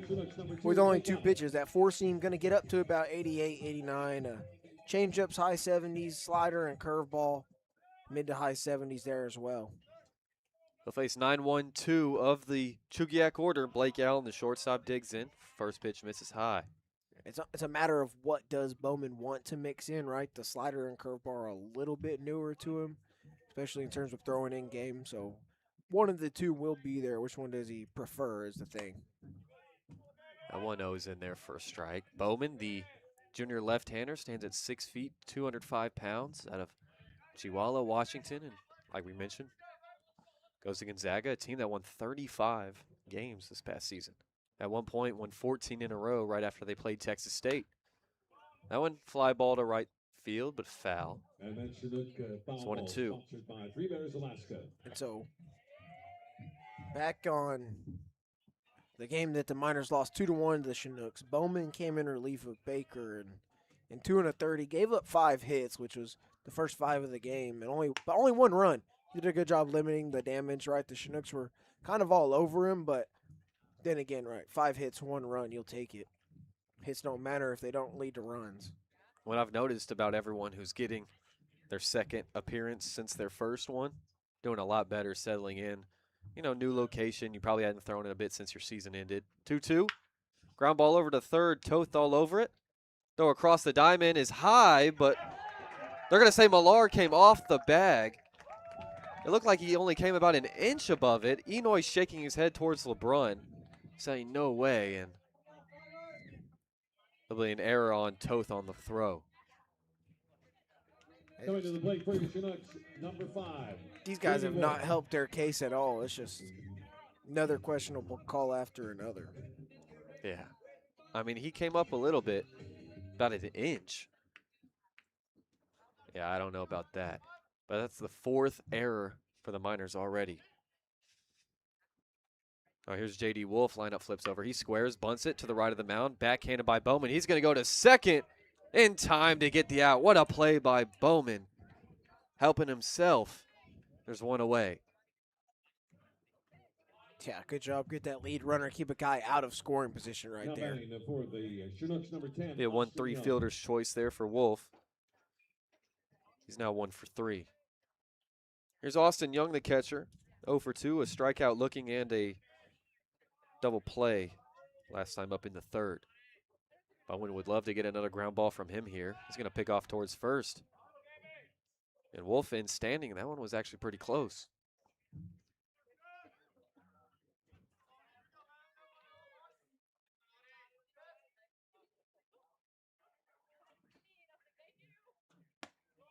First pitch to Young. Fastball for a strike.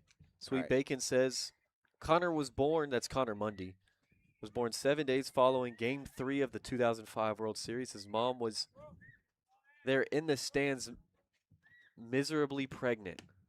That's a good way to put it. Wave and a miss, 0-2. For the 3rd longest game in World Series history at the time, it was the longest on record. Yeah, even though that game was a sweep for the White Sox, it goes down in a lot of people's books as one of the most entertaining. Every game was, I think, a 1-run game. At least heading into the 9th, I think. I read something like that. I don't know. I was 1.5 years old. Yeah. I remember my dad talking about it. The 0-2 just misses. Good take from Young there. Yeah, This'll my make dad's you- heart was shattered. This will make you jealous, though. Sweet Bacon worked the Astros ground crew for 4 years back in the early 2000s and witnessed that World Series. Oh, that's awesome. Change up in the dirt, 2-2, blocked by Spooner. That's awesome. I met a guy that at a card show that was like just a clubhouse guy for the Astros for a long time back in, I think, 80s, in the late 70s, early 80s, mid 80s. 2-2 misses high, and Young has worked an 0-2 to a full count. And Sweet Bacon says hanging plastic in the visitors' locker room for that Game 4 was a bit humbling. Yeah, I got to get the champagne ready. Definitely wasn't a good feeling. 3-2. Swing and a miss, foul tip, corralled by Spooner. Bowman's first K, and now there's 2 away. Yeah, good bounce back after the questionable error to start things, but then pretty much worked his way back into a good situation. Runner on first, 2 outs. So Young has struck out twice now.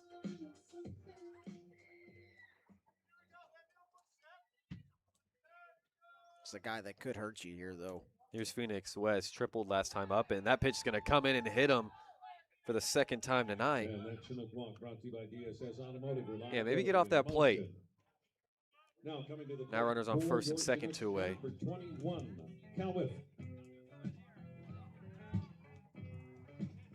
Cal Whiff will dig in. He's 0 for 2 with 2 strikeouts.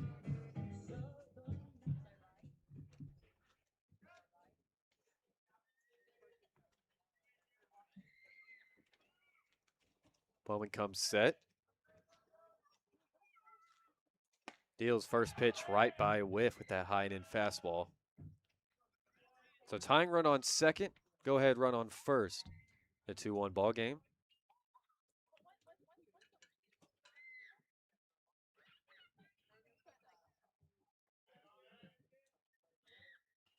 Miners playing straight up, 0-1.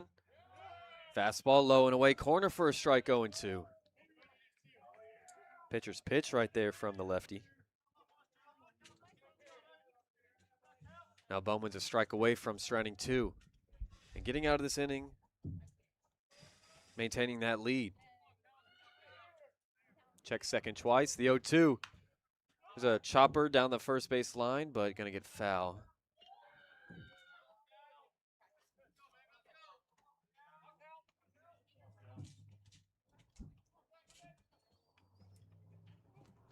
Whiff is gonna take a long walk back to the righty's box. Bowman just took a deep breath on the bump right here. Big spot, though. Is he digging deep? He's digging deep. Bowman's 0-2. Ground ball over to second. There's Godfrey, and is going to flip it over to Park to get the force out at 2. And Bowman strands 2, and the Miners still lead 2-1 through 5. We'll be right back.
2-1 in the top of the sixth. New arm Coming to the plate for the Chinooks, number Miners, 18, 29, Cade Kaden Carrington, Bessent. lefty sophomore out of Olivet Nazarene Universities from Middlebury, Indianapolis.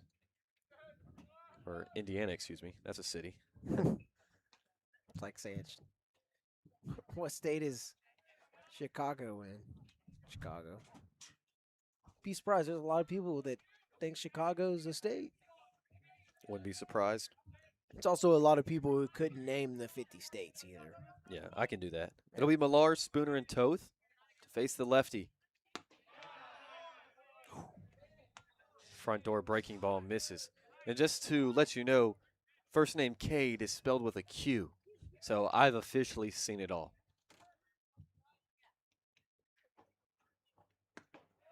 1-0. Misses outside. I disagree with the with the Cade with the Q. They teach kids in grade school that Q, when you learn the alphabet, that it makes it sound qua, which would make his name Quade. Sorry, dude, I'm not calling him Cade. I'm not. We have someone saying very lucid commentator duo listening in Chicago. Chicago. What did I say? Chicago? Chicago. Hold on. Chicago. 2-1 to Canyon Millar. Take. Misses inside. 3-1 now. Millar has already walked once. So he's 0 for 1. Lined into that double play back in the third where he had a hot shot back to the pitcher's mound, and it was just a great play. 3-1. Misses low. Another walk drawn by Canyon Millar. Great plate discipline here. Another leadoff man on for the Miners. It's even more impressive when you know what he wants to do at the plate. He wants to hit the ball, and he wants to hit it hard, hit it far, but he's able to just stay within himself, stay disciplined, and draw a walk there. It's a big deal. Here's Declan Spooner. Cade with a Q, man. Fake. No disrespect. Ground ball back to the mound. Gloved by Carrington. Low throw over to second for 1. Throw to first in time for the double play.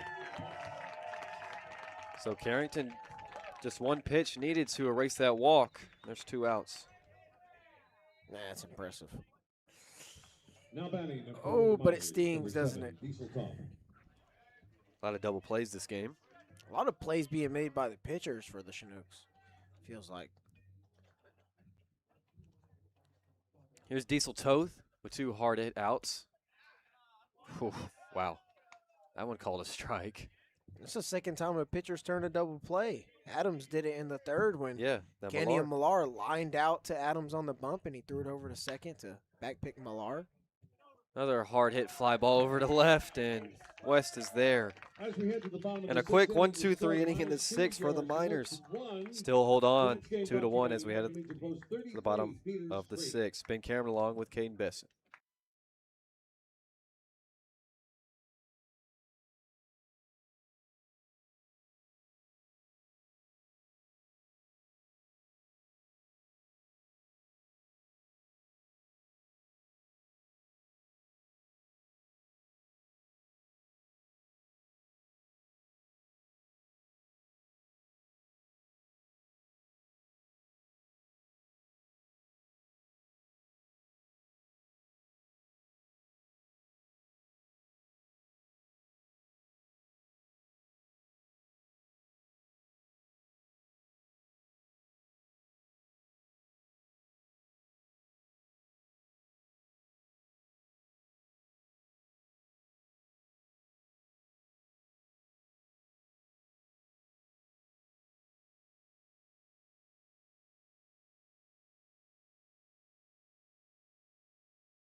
Bottom of the 6th, Miners lead 2-1. Zach Bowman back out there after he was able to strand 2 Chinooks, hold on to that lead.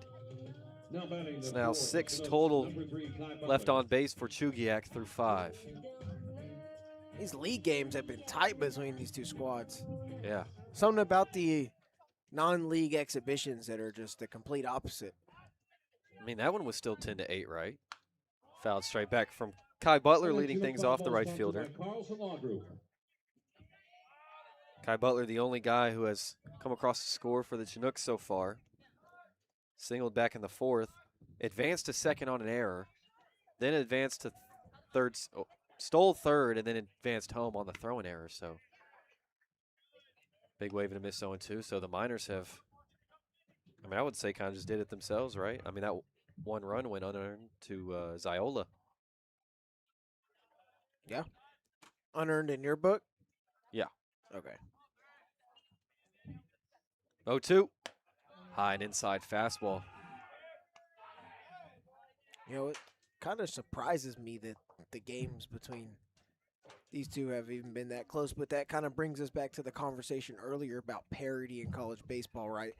A Troy, Oral Roberts, a St. John's, Cal Poly, they can make noise in the postseason because I remember a recruiting coordinator from Bowling Green told me one time that the gap between JUCO, D3, D2, D1, very minimal. I mean, it's very little things that separate that type of talent, and most of the Chinooks roster is of lower level talent. Ground ball up the middle. Godfrey going with the backhand, going to hit off his glove. Going to be a tough play anyways. It'll probably be ruled an infield single. The tying run aboard for the Chinooks to lead off the 6th. And then with almost the entire roster for the Miners being of Division I talent, some power program talent, you know, you would assume on paper that the Miners win by 10 every time they play the Chinooks, but the gap is just so small in baseball, it just doesn't work like that.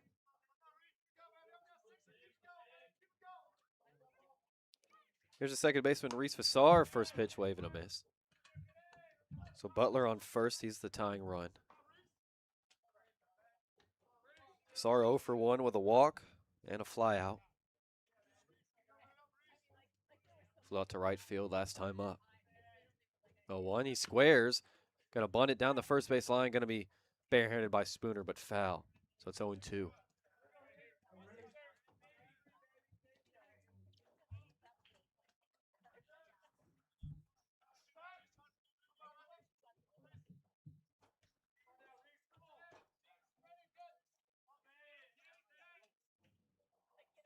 Bowman heading the count, 0-2 to the righty second baseman. Love to get a ground ball here. Curveball back to the mound. Bowman over to second. Park for 1. Park to first in time for the double play. Bowman doing it himself. Dang, a lot of double plays turned by these pitchers. They're working today. Good job by Bowman. I mean, right on cue with what you said. Get that ground ball. It does not matter anymore. So here in the 6th inning, 2 separate 1-6-3 double plays. Sweet. And that Kai Butler getting on base actually technically scored an error. Was? Yeah. I would have given it a single if it was me. I think that would have been a hard play for Godfrey to make. In and out the glove, though, right? Yeah. Here's Carter Reed, the first baseman. 0-1 count. Now 0-2, goes chasing. So Bowman, 18 pitches in his first inning. And now just 6. With 2 away. 0-2 count. Carter Reed's 0 for 2 with 2 Ks. 1 backwards, 1 swinging. Bowman deals. It's a pop-up right side behind the first base bag in foul territory. Canyon Millar going back, going to make the catch while jogging backwards. And a very quick inning for Bowman and a very quick 6th inning as a whole. So we head to the back third. Miners still holding on to a 2-1 lead.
Hit the back third.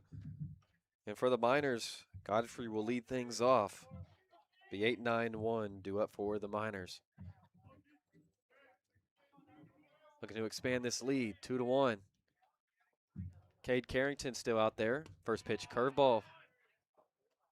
Not going to be corralled by Young and look like a strike, but I guess that's what you get when the catcher can't catch it.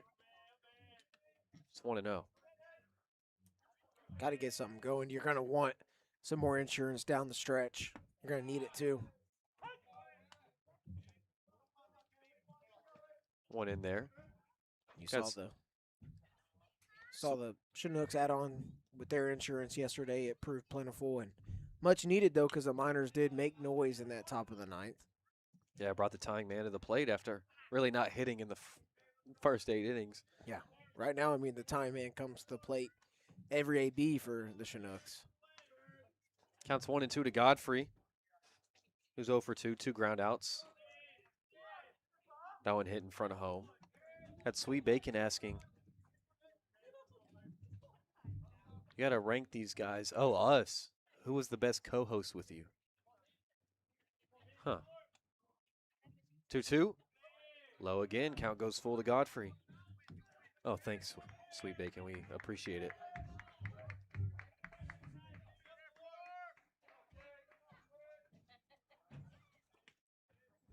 Full count from Carrington.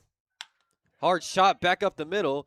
Snagged by Allen. Throw on the move in time. Great play over there at short for the first out of the 7th. Got to give it to the Chinooks, though. They played great defense. Now batting the fourth I mean, every batter is time the number Miners 30, play them, they've done a Kaden good Bessent. job, especially the middle infield, but made it tough on the Miners. Haven't seen a lot of balls just hitting to good enough spots. That Not one had a finding lot the of tail holes. to it, too. Yeah. Looked like it was a base hit all the way almost. Back up the middle, and it just sliced to the Cut left. off. Here's Pearson now, who homered back in the 2nd. Got that 2nd run for the Miners. Since then, they've been quiet. Takes one. It's 1-0. So Pearson's 1 for 1 with a homer and a walk. 1-0. Misses low. And he was gunned down trying to come home on Wyndham Millard's at bat in the 5th when he had a low line drive over to 2nd. 2nd and 3rd. Infield was in, and questionable decision to go home. 2-0's in there for a strike.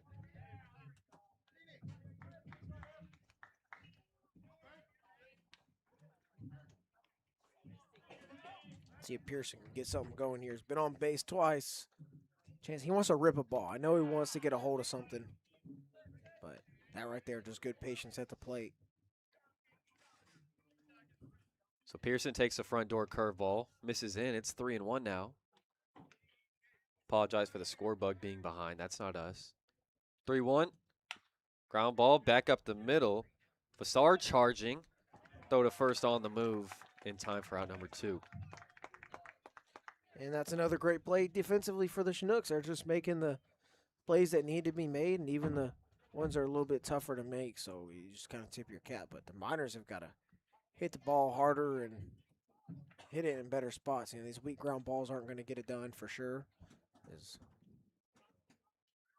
Baseball got into the And warning track. for the Miners, number 11, Austin Park.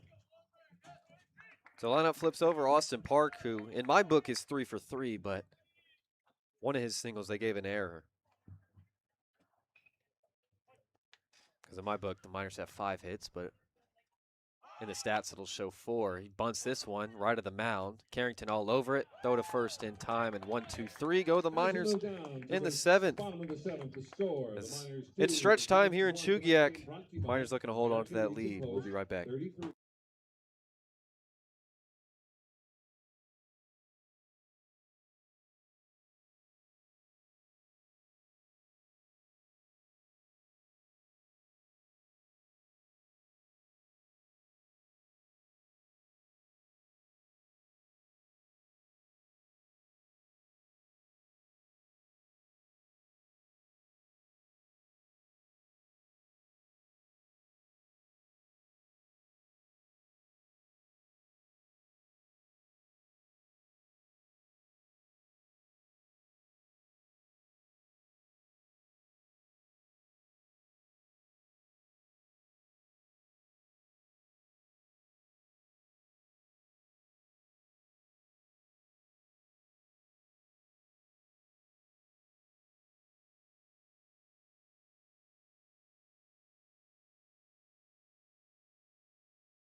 We just stretched here in Chugiak. Miners still lead 2-1, and Zach Bowman back out there, and Bowman's mom in the chat said hometown is pronounced Chuila, so my apologies on that. And then the second baseman for the Chinooks is pronounced Vassar.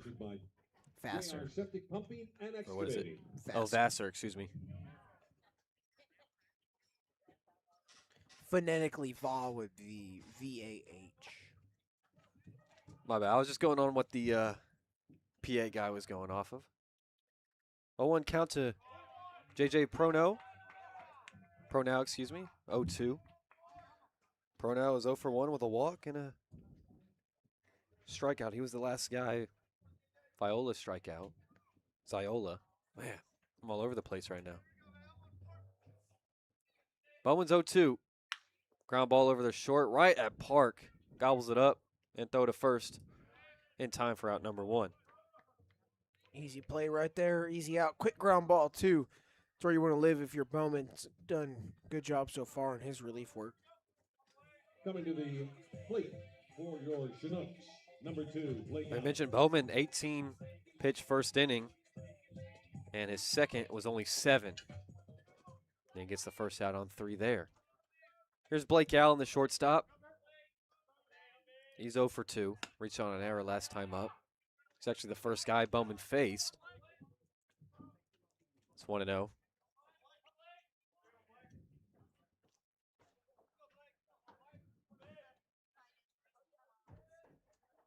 Bowman deals. Line drive up the middle. Going to get through for a base knock. So Allen comes through with a single up the middle, and the lineup will flip over. He's the tying run. That a solid just rip right up the middle, too, by Allen. Number 5. Now the go-ahead run does come to the plate for the Chinooks. You know, with that only 1-run lead, I mean, every AB's dangerous. You got to really execute your pitches if you're Bowman.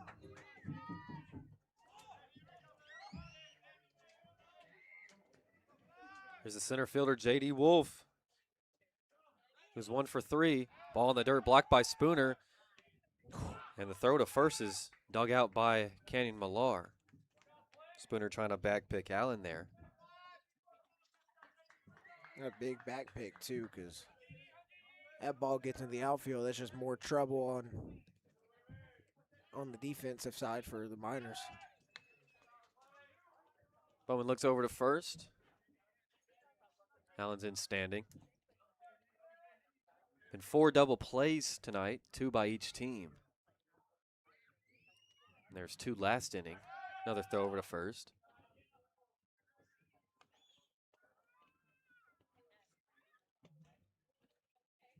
It's honestly doesn't even feel normal looking at the Miners bullpen and seeing 5 names.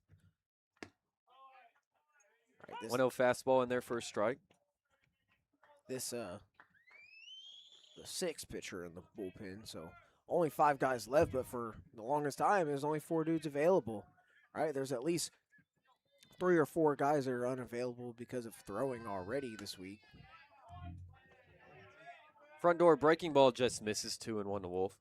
And actually, last night too, they didn't have Connor Mundy, I don't believe, on available arms, but they threw him in there the last 2 innings. So who knows? Bowman deals. Chop straight back, 2-2.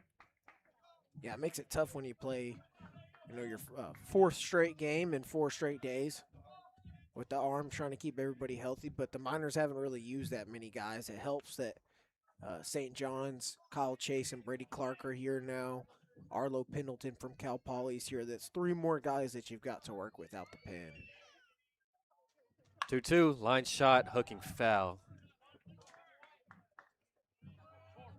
And that should have foul ball. Now, I've yet to find out if any of those guys for St. John's or Cal Poly plan to start, but Chase listed in the bullpen available right now, along with Pendleton, and we saw Brady Clark last night. So I imagine they're mainly going to be relievers, but that can change at any point in time. 2-2, weak chopper right side. Godfrey charging, not going to have a play at second, but an easy throw to first for out number 2. Possible Millar over at first could have came off and moving towards second could have tried to get a double play, but he goes straight to the Batting bag. for the Chinooks, number 10, Austin Then Young. Godfrey makes the play. Sure has cooled down here. Yesterday I brought my jacket to keep me super warm and didn't need it whatsoever. And today I bring the thinnest jacket I have and it gets pretty cold. Just Here's Austin Young, the catcher. First pitch on the outer third with that fastball for a strike. Tying run in scoring position, 2 away. And the Chinooks have already stranded 6. Bowman himself has stranded 2. Lefty on righty matchup here, 0-1. Fastball just upstairs. you know what sounds good right now? What? Minor burger. Yeah, it does. Food. Food sounds good. Specifically a minor burger though. Double meat, onions, lettuce, jalapeno, ketchup, mustard, Tomato. cheese. Nah. 1-1. Line drive down the left field line. Will that stay fair? And it's fair. That's going to tie the game. Ball gets into the corner. And Austin Young comes through with a game-tying RBI double down the left field line. Hate to see it happen right there. Just yanked there, gets into the corner. It's trouble, and Allen scores easily from second, no problem there. And now you got a dude that's been on base 3 times in Phoenix West coming up. It's a tough spot because the Chinooks are knocking on the door of taking the lead. First base is open if they want to work around West, who had himself a night last night and, like you mentioned, has been on all 3 times. 2 hit by pitches and a triple. Bowman taking his time here.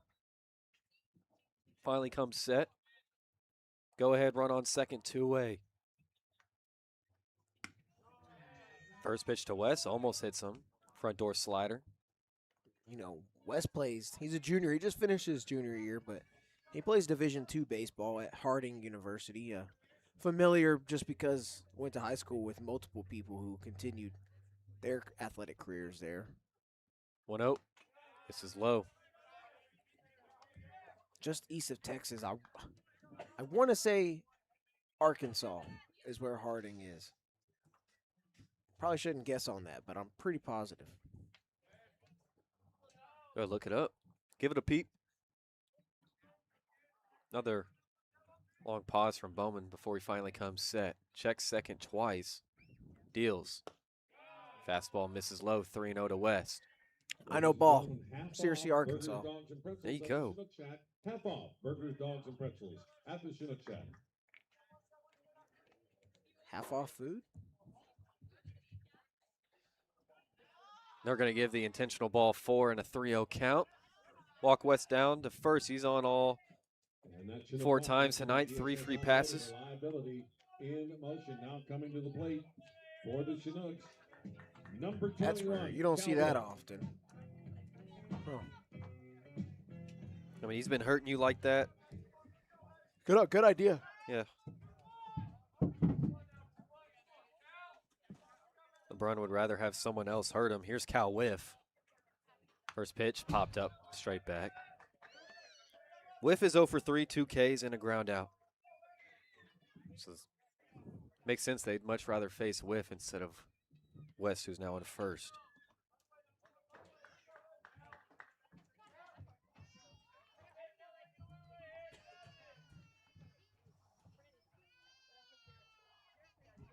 Well, 1 wave and a miss slowed him down on the outside, and Whiff way out in front. It's 0-2.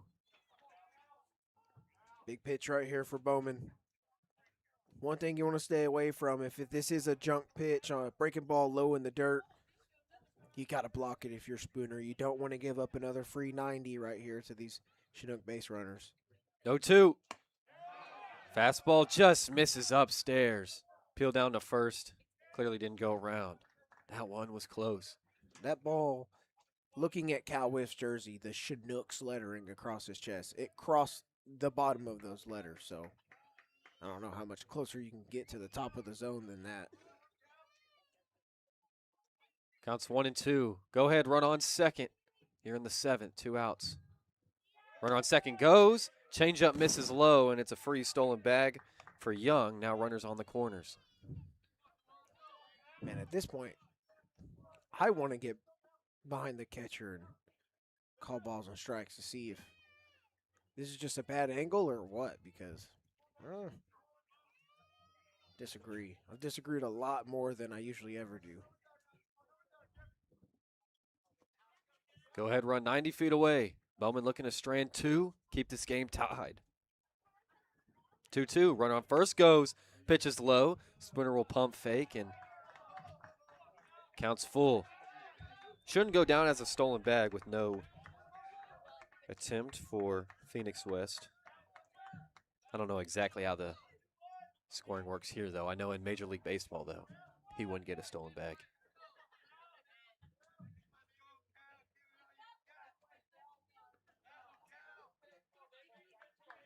Stolen bag in the book. Cow Whiff looking to come through, give the Chinooks the lead. 3-2. Fouled straight back. We'll do it again.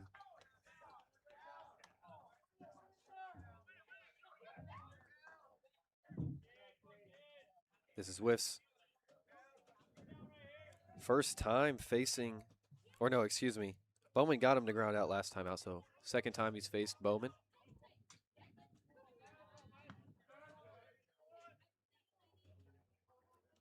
Three-two. Fouled off right side. And that Chinook foul ball sponsored by JR Septic Pumping and Excavating.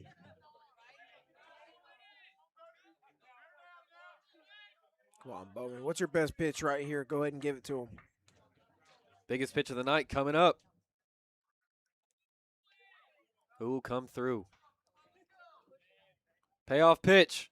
Wave and a miss. Pulled the string on him, and Bowman strands runners on second and third, and we're still tied at 2 as we head to the 8th.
Coming to the plate for the Miners, number 13, Matt Blind.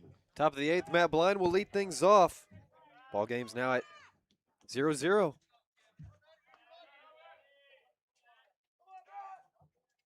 Be 2-3-4. Do it for the Miners, and a new pitcher, Jack Florence. Big righty for the Chinooks. His first pitch to Blind. Fastball called a strike on the outer third. So Cade Carrington, through 2 scoreless frames, faced the minimum, walked the first guy he faced, and got a double play, and from then was Nails, got a lot of weak contact.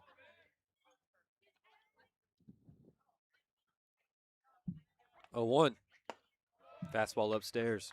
You're really sticking with the call their names what the PA guy says. Cade with the Q. Yeah. Okay. Florence actually started that Wednesday exhibition game, the 1-1. Fouled off at Herman Brothers Field, not as a pitcher, but as a hitter. But he's got 2 innings in the third on the season so far this summer. Blinds 0 for 2 with a strikeout line out and a sac bunt.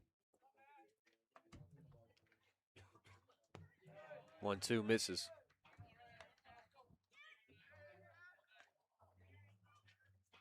Now it's time to see who's going to pull away with this one here, right? Both teams 6 outs to work with, and first 9 innings. So, who's going to come through? Who's going to be the guy for Matsu to break this tie up? Florence is 2-2. Is that back foot? Count to go full. A lot of deep counts for the Miners today, per usual. Just a matter of winning that at bat. I mean, too many times has there been weak contact on ground balls, or even just hard hit ground balls hit to the wrong spot. It's just kind of been unfortunate half the time and just not coming through half the time. 3-2 popped up left side out of play. All right, that 7th inning was 3 ground ball outs. There's been multiple other ground ball outs. A lot of ground ball outs. Not a lot of balls lifted in the air. 3-2. Foul tip caught by Young, and Blind goes down swinging. 1 away in the 8th. Yeah, fastball just right by him there. Now batting for the Miners, number 19, Will Millard. Now, can Will Millard be the spark here? He was the spark yesterday in that top of the 9th. The guy that's been on twice tonight. I think his veteran presence in this 3 spot could certainly do that. Hit the ball well last time up. Runners on second and third, infield in, just right to the second baseman, Vassar. Slider catches somehow the outer third. 0-1.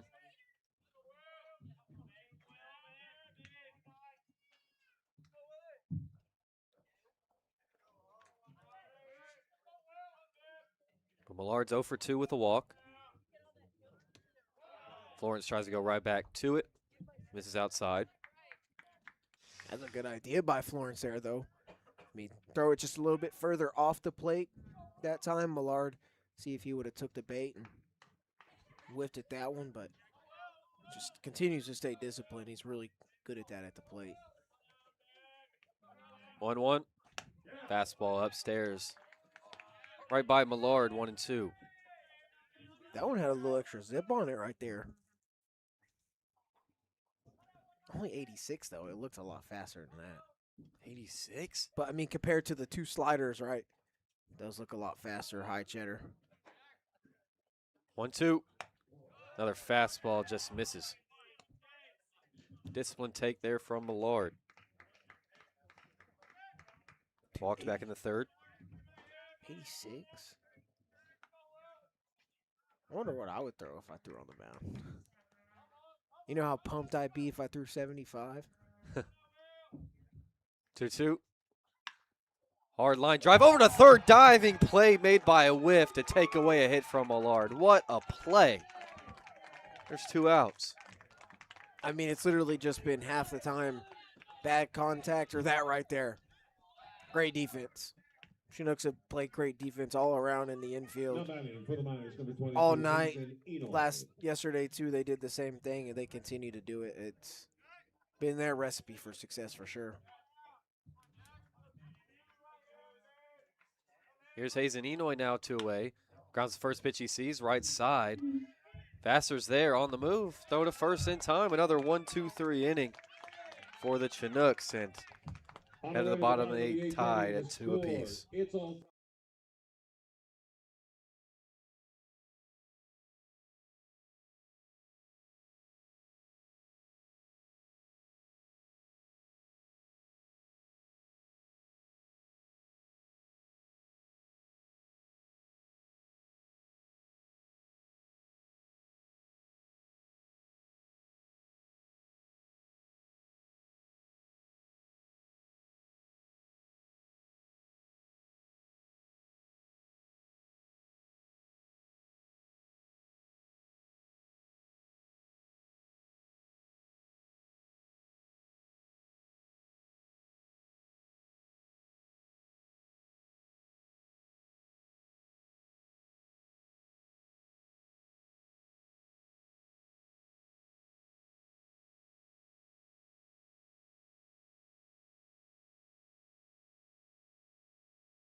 All tied at 2 apiece as we hit the bottom of the 8th. The new pitcher for the Miners, it's going to be Kyle Chase, number 24, redshirt junior. Stands at 6'1", 195 pounds. Out of Levittown, New York, St. John's. So he's getting his first appearance in a Miners uniform. Just got here a bit ago, following St. John's super regional appearance. And he'll look to keep this game at 2. Only 7.8 innings pitched. Didn't pitch too much. Didn't even get to 8 innings. 7.8 ERA in 15 innings pitched. Typo. But 15 walks in 15 innings. So, guy that walked a lot of guys at St. John's this year. Waving a miss from Kai Butler, who lead things off. So 0-2 quickly. Butler just is one of the 2 runs that have scored for the Chinooks. 0-2 called, strike 3, froze him on the breaking ball. And good morning, good afternoon, good night, Kai Butler. Kyle Chase with a strikeout. A way to get things underway, coming in relief. Backwards K, oh yeah, take it all day. Oh, what a walk-up song. Pinch hitter. It's a pinch hitter for the Chinooks. First pitch from Chase. Line shot over to second. Stabbed by Godfrey. Throw to first in time for a quick out number 2. So 4 pitches and 2 outs here in the 8th. And that was Tate Green, guy who played second base last night. Now batting for your Chinooks, number 1, Drew Hurst. So Tate Green came in for Vassar. And 1 pitch, 1 out.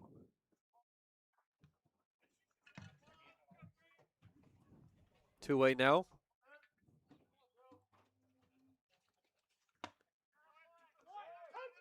There for a strike. Now another pinch hitter, this time for Carter Reed. It's going to be number 1, Drew Hurst. He played third last night. 0-1. Fastball misses in. Carter Reed was 0 for 3 with 2 strikeouts and a pop-up. So the Chinooks go to a different guy.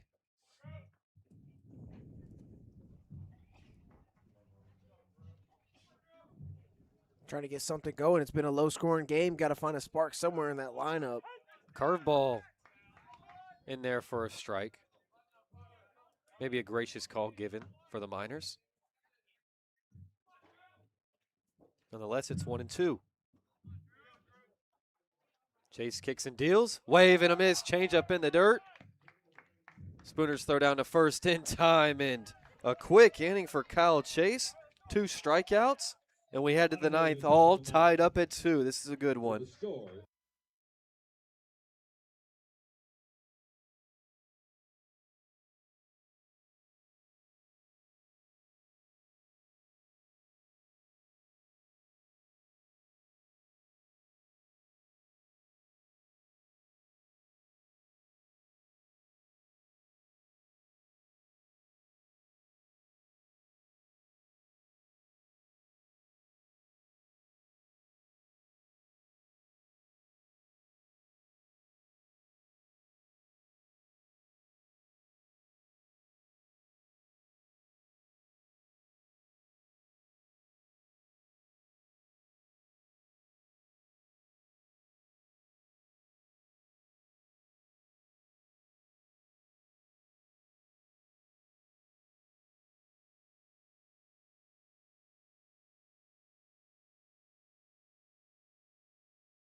Fifth and 9th, all tied at 2 apiece. A couple defensive replacements for the Chinooks.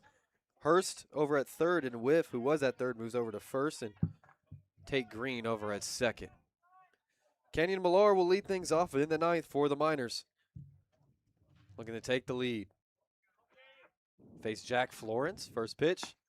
Fastball, wave, and a miss. Trying to do damage with that swing, and if you're Millar, keep it simple here, right?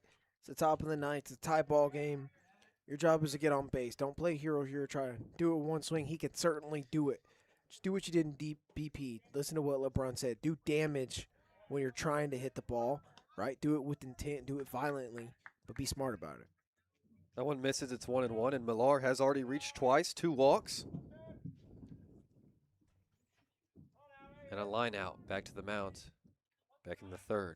1-1. Fastball on the inside corner for a strike. 1-2. Looked like a two-seamer right there that ran in on him a little bit. It's coming straight towards the inside stripe of the box, but it did cut in there. Be huge for the leadoff guy to reach for the Miners. In the 9th. Florence kicks, deals the 1-2. Wave and a miss. And a foul tip caught by Young, and Millar goes down swinging, 1 away in the 9th. Second strikeout for Florence. Only the 4th time the Miners have struck out tonight through 8 1/3. See if Spooner can provide a spark, because the Miners certainly need it. Don't see any sort of pinch hitters due up in the 9th. Spooner's 0 for 3. At least what'll go online. That one fouled off to the left. Definitely they didn't give him that hit back in the 1st up the middle where there was a 4-2 put out to end the inning. But I did. But that won't matter online.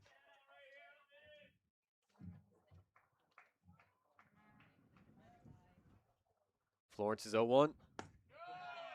Fastball in there for a strike. Quickly 0-2. Spooner saying that's got to be bottom of the zone, right? Confirmed with the home plate umpire, but I think that's one of the best pitches you're going to get. Take a swing at now 0-2. I mean, Florence can throw whatever he wants here.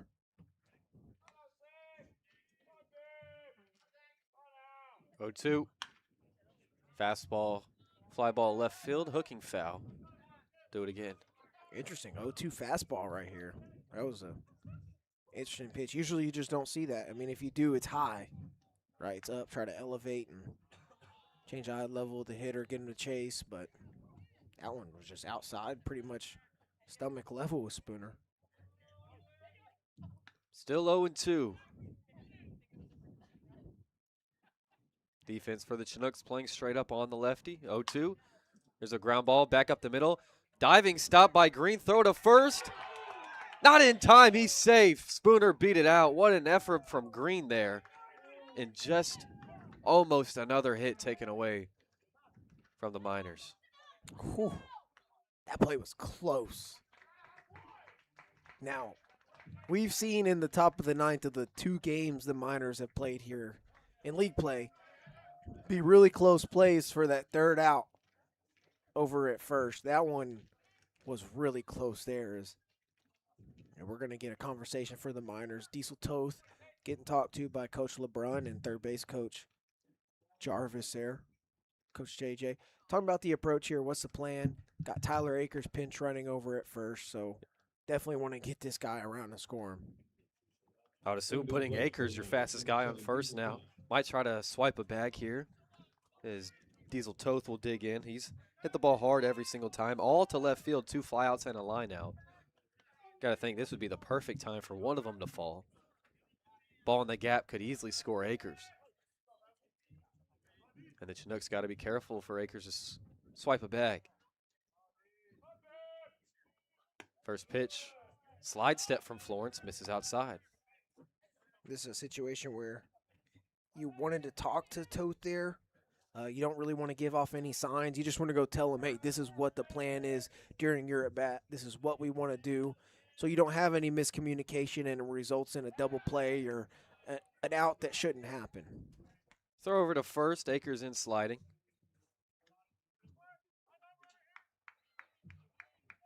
Akers definitely in the head of Florence, a slide step and then a pickoff attempt. He had 2 bunt singles on him. They know what he can do. 1-0. Akers goes. That one fouled straight back. Akers will have to go back to first. It looks like the plan there is hit and run. That's what they wanted to do. Maybe the way that Totez hit the ball, right, all hard hit balls to left field, maybe a chance he finds the one down the line or one in the gap, and Akers scores if he's already trying to steal on a ball like that. So I like the idea. 1-1. Chop straight back. 1-2 now to Toth. Akers didn't go there. Also, what's new about Akers, too? Shave the goatee. Yeah. He said he felt naked. Felt weird. Maybe that brings a little ninth inning magic. Makes him more aerodynamic, maybe.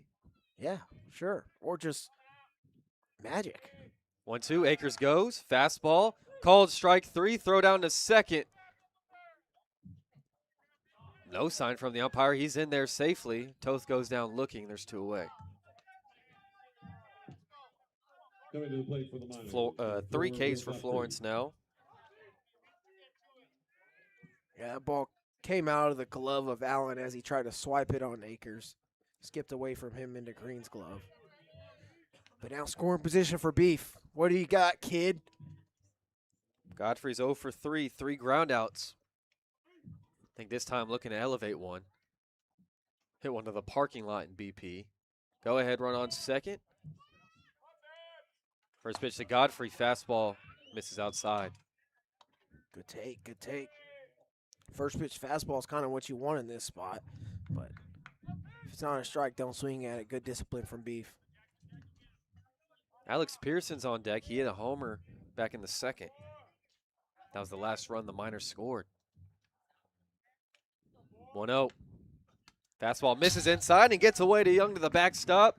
And Akers is going to move up to third. Go ahead run now just 90 feet away. Huge spot, and huge bad pitch there from Florence. That one runs inside, almost hits Beef, and it's a good thing that he got out of the way of that one now, actually, because it does put Akers in a chance to score only 90 feet away. Base knock will give the Miners the lead here in the top of the ninth, 2-2 game. 2-0. Fastball just misses the inner third. 3-0. Man. Whew, what a take. What a take. Might have been because Young might have been set up on the outer third, too. He kind of had to swipe that glove at it, maybe. Counts 3-0. Florence kicks and deals. Misses outside. Almost gets away from Young. And a 4-pitch walk to Beef. Will Godfrey. He'll reach for the first time tonight. And here comes up Alex Pearson. Gonna have to be a conversation after that. Maybe the Chinooks are gonna change it up right here, possibly. Somebody is warming. It's a nasty submarine lefty. That's disgusting.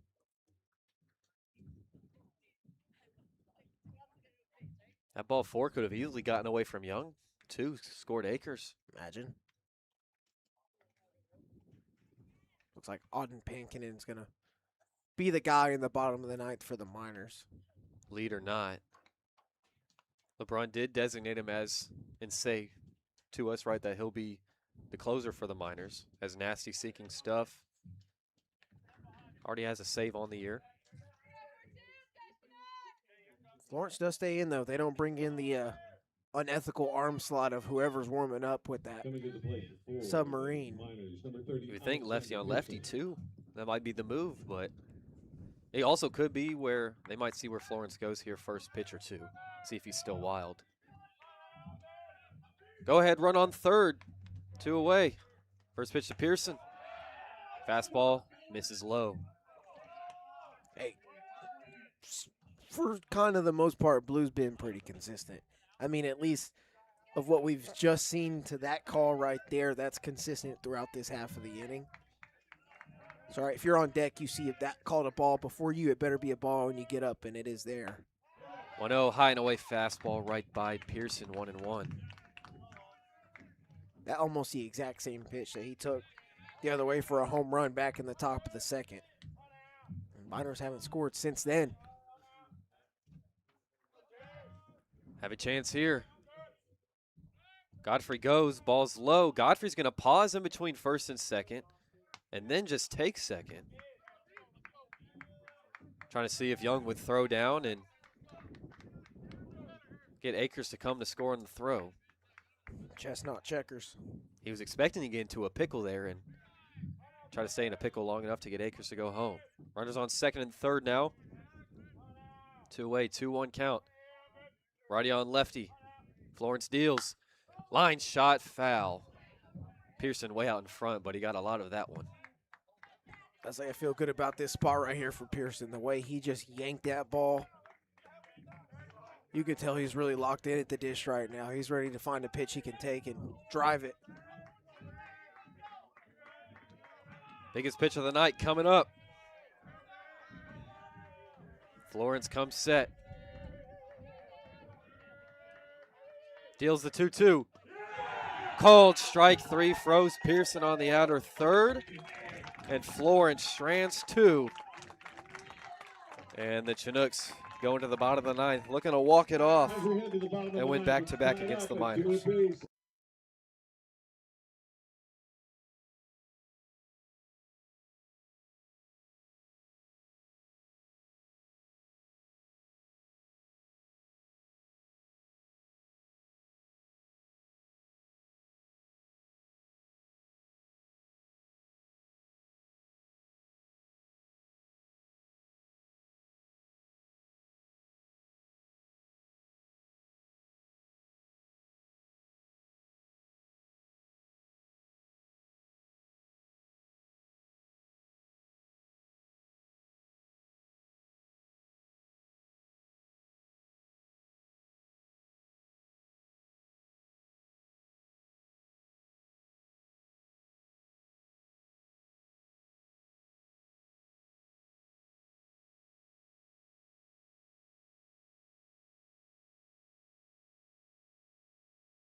Bottom of the ninth, 2-2. Chinooks looking to walk it off and win back-to-back against the Miners. Ben Cameron along with Kaden Bessent.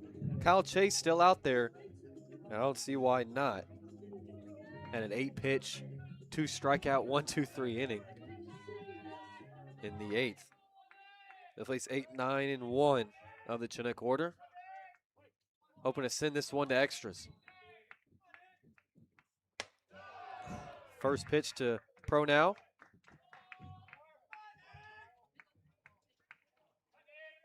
Excuse me, this is going to be Nick Moyer, a pinch hitter. That fastball in there for a strike. So Pro now DH to now Diesel shortstop. Pinch hits for him. 1-1 fouled off to the right. Moyer had a hot start to the season, but has since cooled off. But he's just looking to get on base here and be the winning run. Kyle Chase looking to prevent that. 1-2. Foul tip caught behind the dish by Millard. And another strikeout for Chase, his third. There's one away. This Cheddar's dealing right now, dude. Absolutely. First action of his ABL season. Been nails.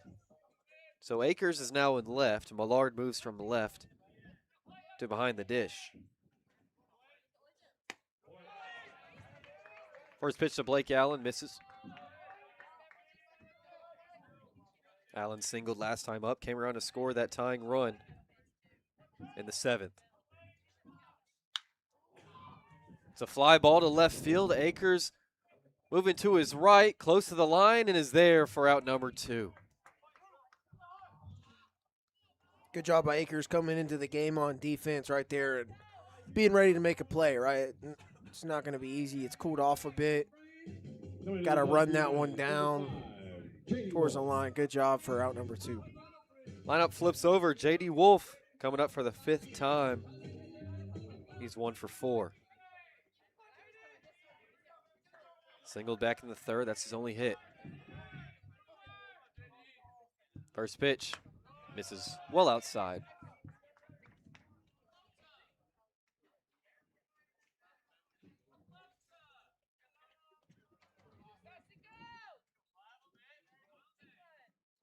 One out. Ooh, just misses outside.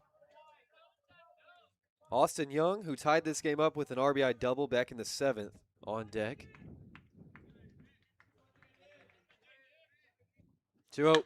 Line shot to right field, but right at Pearson, who's there for out number 3.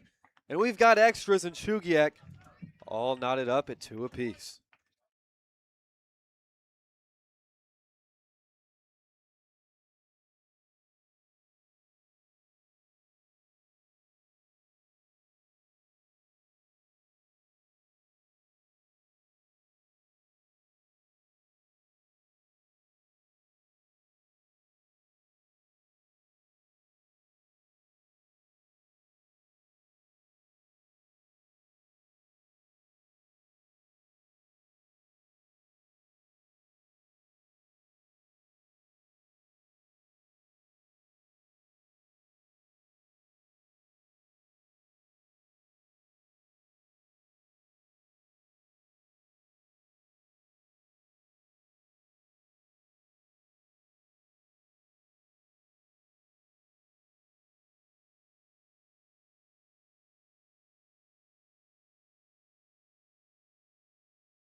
Top of the 10th, 2-2, and with it being extras, both sides will start with a runner on second.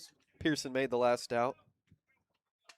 He'll be out there as the go-ahead run. Leadoff man Austin Park will lead off. He's 2 for 4.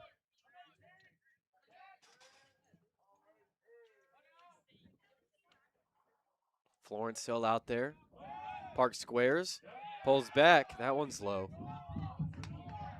Oh, my goodness. There's been so many close calls. Low, inside, outside, everywhere. They're the first 9.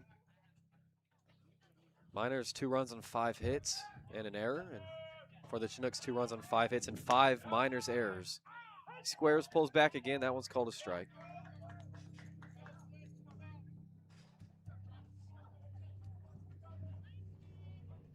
Florence already 4 strikeouts in 2 innings of work. Struck out 3 in last inning. Park squares 1-1.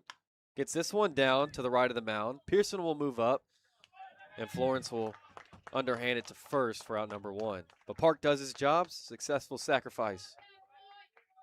Yeah, good job by a leadoff hitter, a guy that's already got 2 hits today, been on 3 times to just execute when you're called upon to do something you may not want to do. He may be thinking, man, I really wish I could swing away here.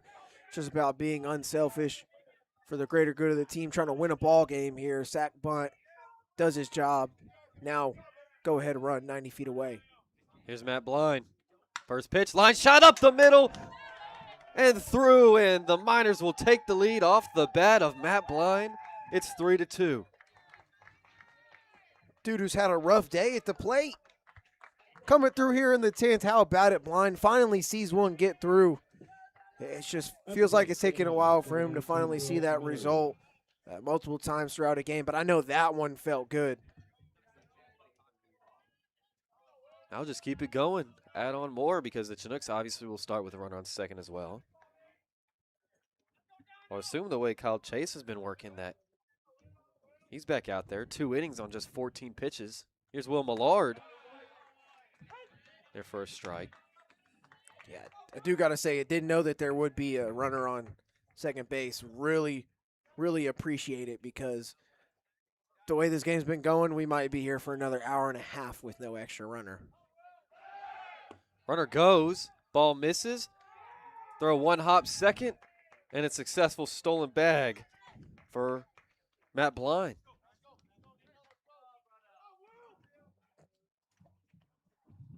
Millard his last 2 times up.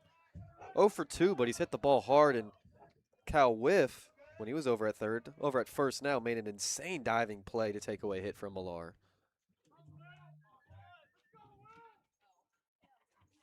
Can he find a hole here, the 1-1? Lines this one into left field, gonna get down for a hit in front of West. Blind will be held up at third. And there's that base knock for Millard. Now runners on the corners, only 1 away. Something's cooking right now. This is what you need to see right here. Good job by Millard, and I'm surprised he didn't get sent there. Blind didn't get sent around. I think even with the good throw from West coming up, that was a good throw. And Millard struck out looking his first time up, walked, and 3 straight plate appearances with, bat on ball. Hit really hard and finally gets that knock. Finds some grass. You know, sweet bacon, I don't think we're getting fed tonight, unfortunately. That's all right. But you know what? I will knock on some wood, as you say. Nah, I would be pretty stoked if we got fed. I'm starving. Haven't eaten in over almost 7 hours now. That is like record time for me without eating. I don't count those granola bars I had pregame, all right? Talking about food, as I think we're going to have a pitching change for the Chinooks. Mound visit's still going on. This is what came up. With a lot of Europeans over for the World Cup in America, it has come up on my feed again. Is it wrong? Because they call it a chicken burger and not a chicken sandwich. And they say we're crazy for calling a burger, but not a chicken sandwich a chicken burger. No, because burger's short for hamburger. I thought the same thing. It's because they love to say, hey, you didn't even invent the burger, right? Oh, that was invented in Germany. It's a Hamburg steak. Okay. Yeah. Right? But, yeah, it's a hamburger because it's a Hamburg steak, a.k.a. ground beef into like a patty. Hey, watch out, man. And, well, a piece of chicken is, it's not a hamburger. It's not ground meat. So they're wrong, as per usual, just the way life goes. But when are they right? I do agree with Bergen. Some Bucky's fudge would absolutely just go ham right now. Got to continue that. Oh, I don't know where there's fudge around here. No, you can find it. That was such a great idea in Cleburne, though, when we were there for that series. We're not Bucky's fudge, though. It's just different. And now we could say Bucky's, too. We would get in trouble for us if we said, what was it? We had to say undisclosed location because we weren't sponsored. Yeah, it doesn't matter now. I don't think so. Bucky's is far away from Alaska anyways. New pitcher for the Chinooks is going to be lefty submariner, number 20, Danny Slask. Lefty junior out of the Masters University from Sherman Oaks, California. Looking to limit the damage. Runners on the corners, one away. Here's Hazen Enoy. Came through with an RBI single first time up. Since then, he's 0 for 3, 3 ground outs. Lefty on lefty action. Enoy squares. Pickoff attempt over at first. Slash checking on Millard. I like the idea of a first and third bunt right here for Enoy. You can get it right to the right of that pitcher's mound with Slash falling off to his left. Enoy squares, gonna miss. Strike. Yeah, just the suicide squeeze. Get an extra run. It's not crazy at all. And even if it doesn't work, there's a good chance you could end up with guys on first and second.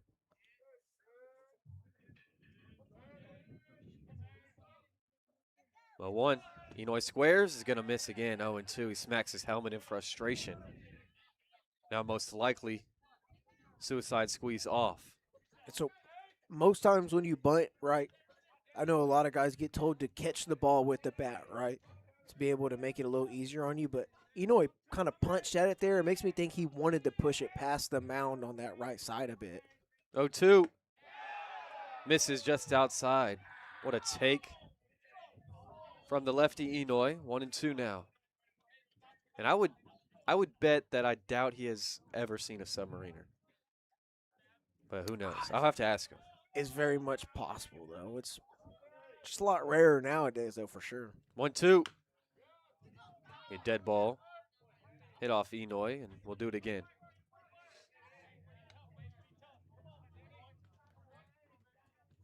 See what he can do here. With Canyon Millar on deck.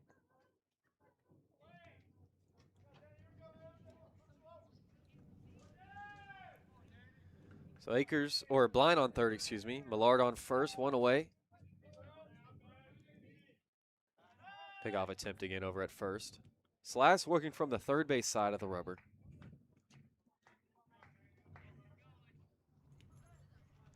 Trying to take advantage of that outer part of the plate away from Enoy, especially coming from that goofy arm slot so low.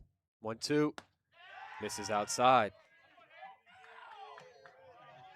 Chinooks don't like that call, but that's clearly outside by about a foot or two. That one a lot less closer than a lot of the other calls we've seen.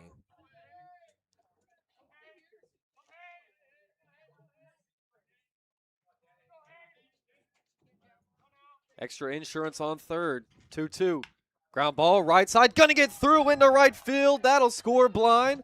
Millard holding up at second. And Enoy comes through. Another RBI single, his second. 4-2 Miners lead in the 10th. Such a great at-bat there. You saw him how frustrated he was, not able to get the bunt down, not able to execute what coach wanted. And I think LeBron will take the result that he got right there from Enoy. Great job by Enoy to just stay calm, stay collected in that AB, come through, extend that lead. Now batting for the Miners, number 29. Now 3 straight singles for the Miners after having 4 hits to the first 9. Here's Canyon Millar. Another lefty on lefty matchup. First pitch. Inside, almost hit him on the forearm. And we apologize for the score bug being so far behind. It is 4-2. 1 out in the 10th. Believe it says 0 outs. Austin Park still up, but no, it's 4-2. We apologize. 1-0 to Millard. Misses inside. Already 2 walks on the night for Millard.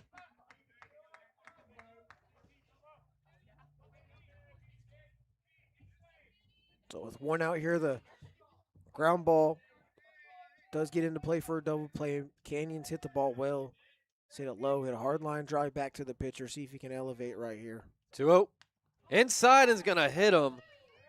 That one looked like it hurt. And the bases are now juiced. Millar's on for the 3rd time. 2 walks and a hit by pitch. Way to eat it, kid. Wasn't sure when just the offense as a whole was going to come for the Miners, but right here, I mean, better late than never. Number 2, Taylor. And in the top of the 10th. How about that? Tyler Atkins. Here's Tyler Akers. Came in as a pinch runner for Spooner after he singled in the 9th. He was stranded on 3rd. Wave and a miss first pitch. Now he gets an at-bat. I think he just has to put this one on the ground, maybe not too hard to where there's a forced play at home because it's going to be real hard to double him up.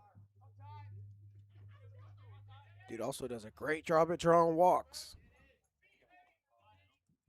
0-1. Inside comes and hits Akers. That's going to drive in another. Millard will score. It's now 5-2. Still only one away. Bases still juiced. I was thinking in my head, he also does a good job of just being a magnet for that baseball. Right there. Comes through. You know, he's not mad that he got hit right there if it drives in a run. No, absolutely not. And being a collegiate football player, I'm sure he just ate that for dinner. Now here's Diesel Toth. First pitch misses high.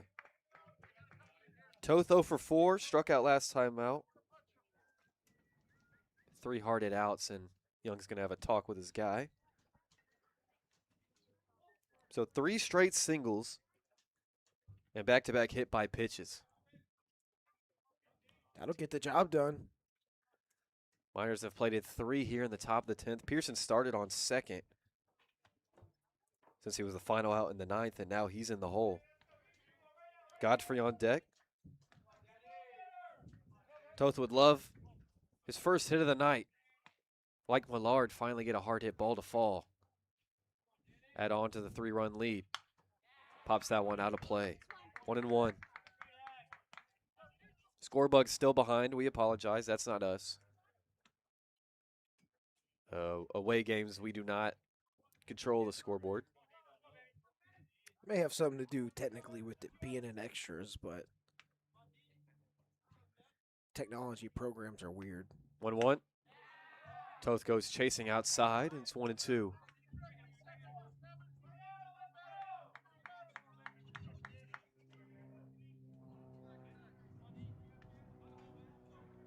Enoy on 3rd, Millar on 2nd, and Akers on 1st. 1-2 from Slask. Ground ball up the middle, and Slask is going to go back home and throw down to 1st in time for the double play. But the Miners score 3 in the 10th, have a 5-2 lead, and they look to close the doors and pick up a win here in Chugiak. We head to the bottom of the 10th.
Bottom of the 10th, 5-2. Auden Pankinen in for the Miners, looking to slam the doors on the Chinooks.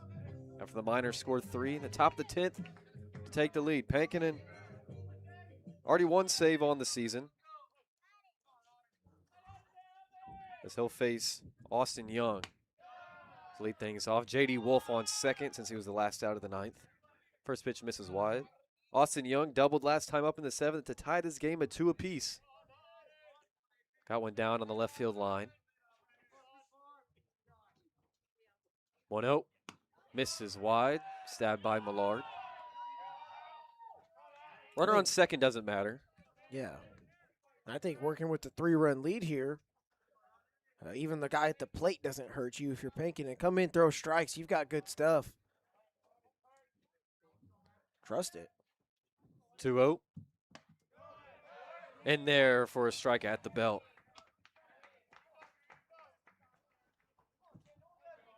Pankinen's got that sinker slider change mix. I mean, according to him, that sinker gets up to 95. That's filth.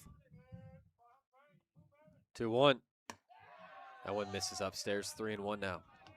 Definitely got to come at you here.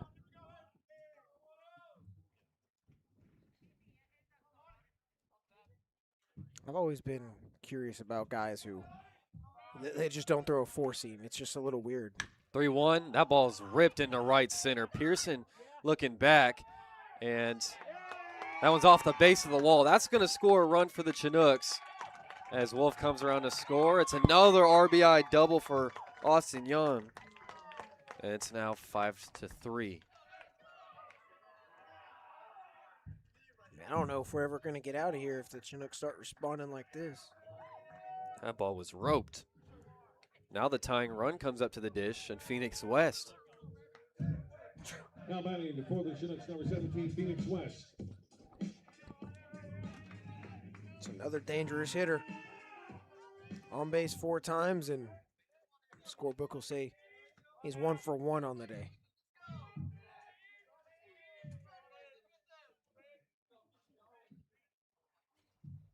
First pitch misses inside.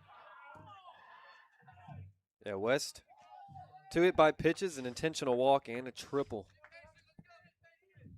He's had himself a day. But if you're Pankinen, you got to come right at him. He's the tying run. Got to make him earn it. That sinker in there. Front doored him. It's 1-1. That was dirty, coming in right towards his knee. Sneaks back in. Clips the corner.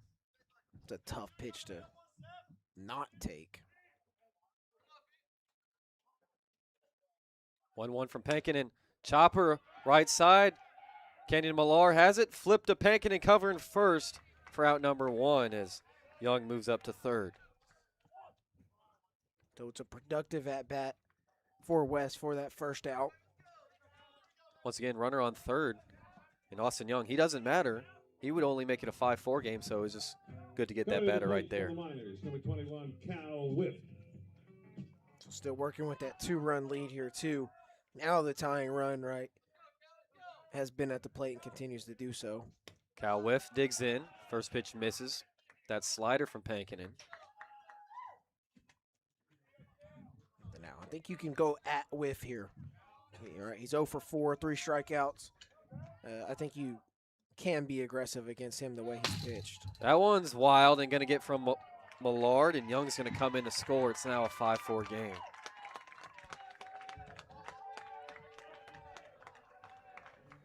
All right, well, I take that back. Now you got to be a lot more careful with Whiff here. Only 1 out. Tying run is at the play here. 1 swing ties us up and takes us to the 11th.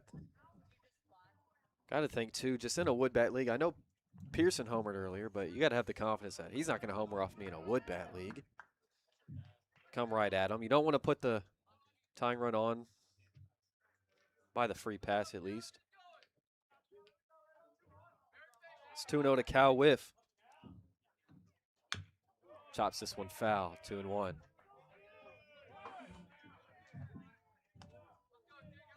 In the chat, is the scoreboard not working? It's bottom of the 10th. Yeah, we apologize. We are not the score bug operators on the road. They've fallen way behind. 2-1. Misses. 3-1 now to whiff. But it's currently 5-4 in the bottom of the 10th. Miners scored 3 in the top of the 9th, and the Chinooks have responded, scoring 2. 3-1. Misses outside, and the tying run is aboard. Only one away. Whiff is on for the first time tonight. Now Pinkerton just really can't give up free passes to lose this game or let it get tied up right here. You've got to throw strikes. And he was up to 95 with that sinker and that at bat, so I really don't see the Chinooks touching that sinker at 95. So trust it, keep it low in the zone, right? Get a ground ball here, get you out of the inning, get you a win. Pitching coach Ben Terwilliger will come and talk to his right-hander. Probably tell him the same thing. You got to fill the zone right here. I mean, since you throw a sinker, I mean, even if you, quote, leave it in the zone, you might get a tailor-made ground ball, double play to end it. Beckoning will face Kai Butler. He's the winning run. Whiff at first, the tying run. You don't see a lot of dudes throwing sinkers. I mean, of everybody on the Miners, I'm pretty sure he's the only one that throws a sinker. It's not as common at the collegiate level, so it's a pitch that these Chinooks hitters really don't get to see that much probably. First pitch called a strike at the knees. And the only other guy, too, that throws a fastball that tails it all is Olette with a two-seam. This is true.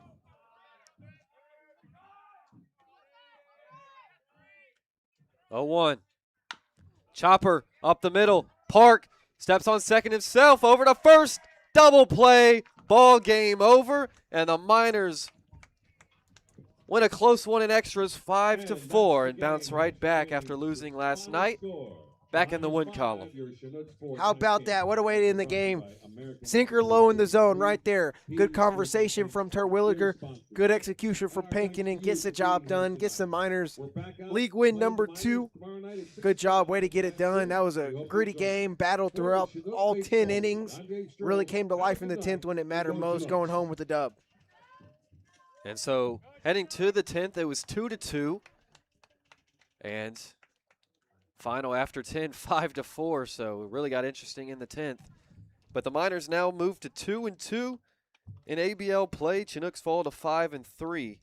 Miners now in third, and the Chinooks stay in second, although they've played 4 more games. And anything from you, Kaden?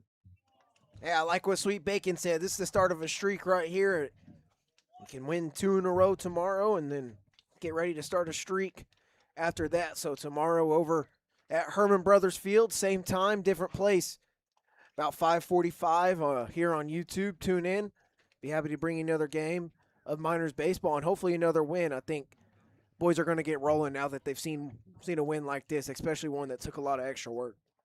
Kyle Chase gets the win. Pinkerton gets the save. And just a gritty Miners win. And we'll be live tomorrow, 6 o'clock, as the Miners take on the Chinooks at home this time at Herman Brothers Field. We'll be here on YouTube. Ben Cameron along with Kaden Bessent. Thank you for tuning in to Miners Baseball. See y'all tomorrow.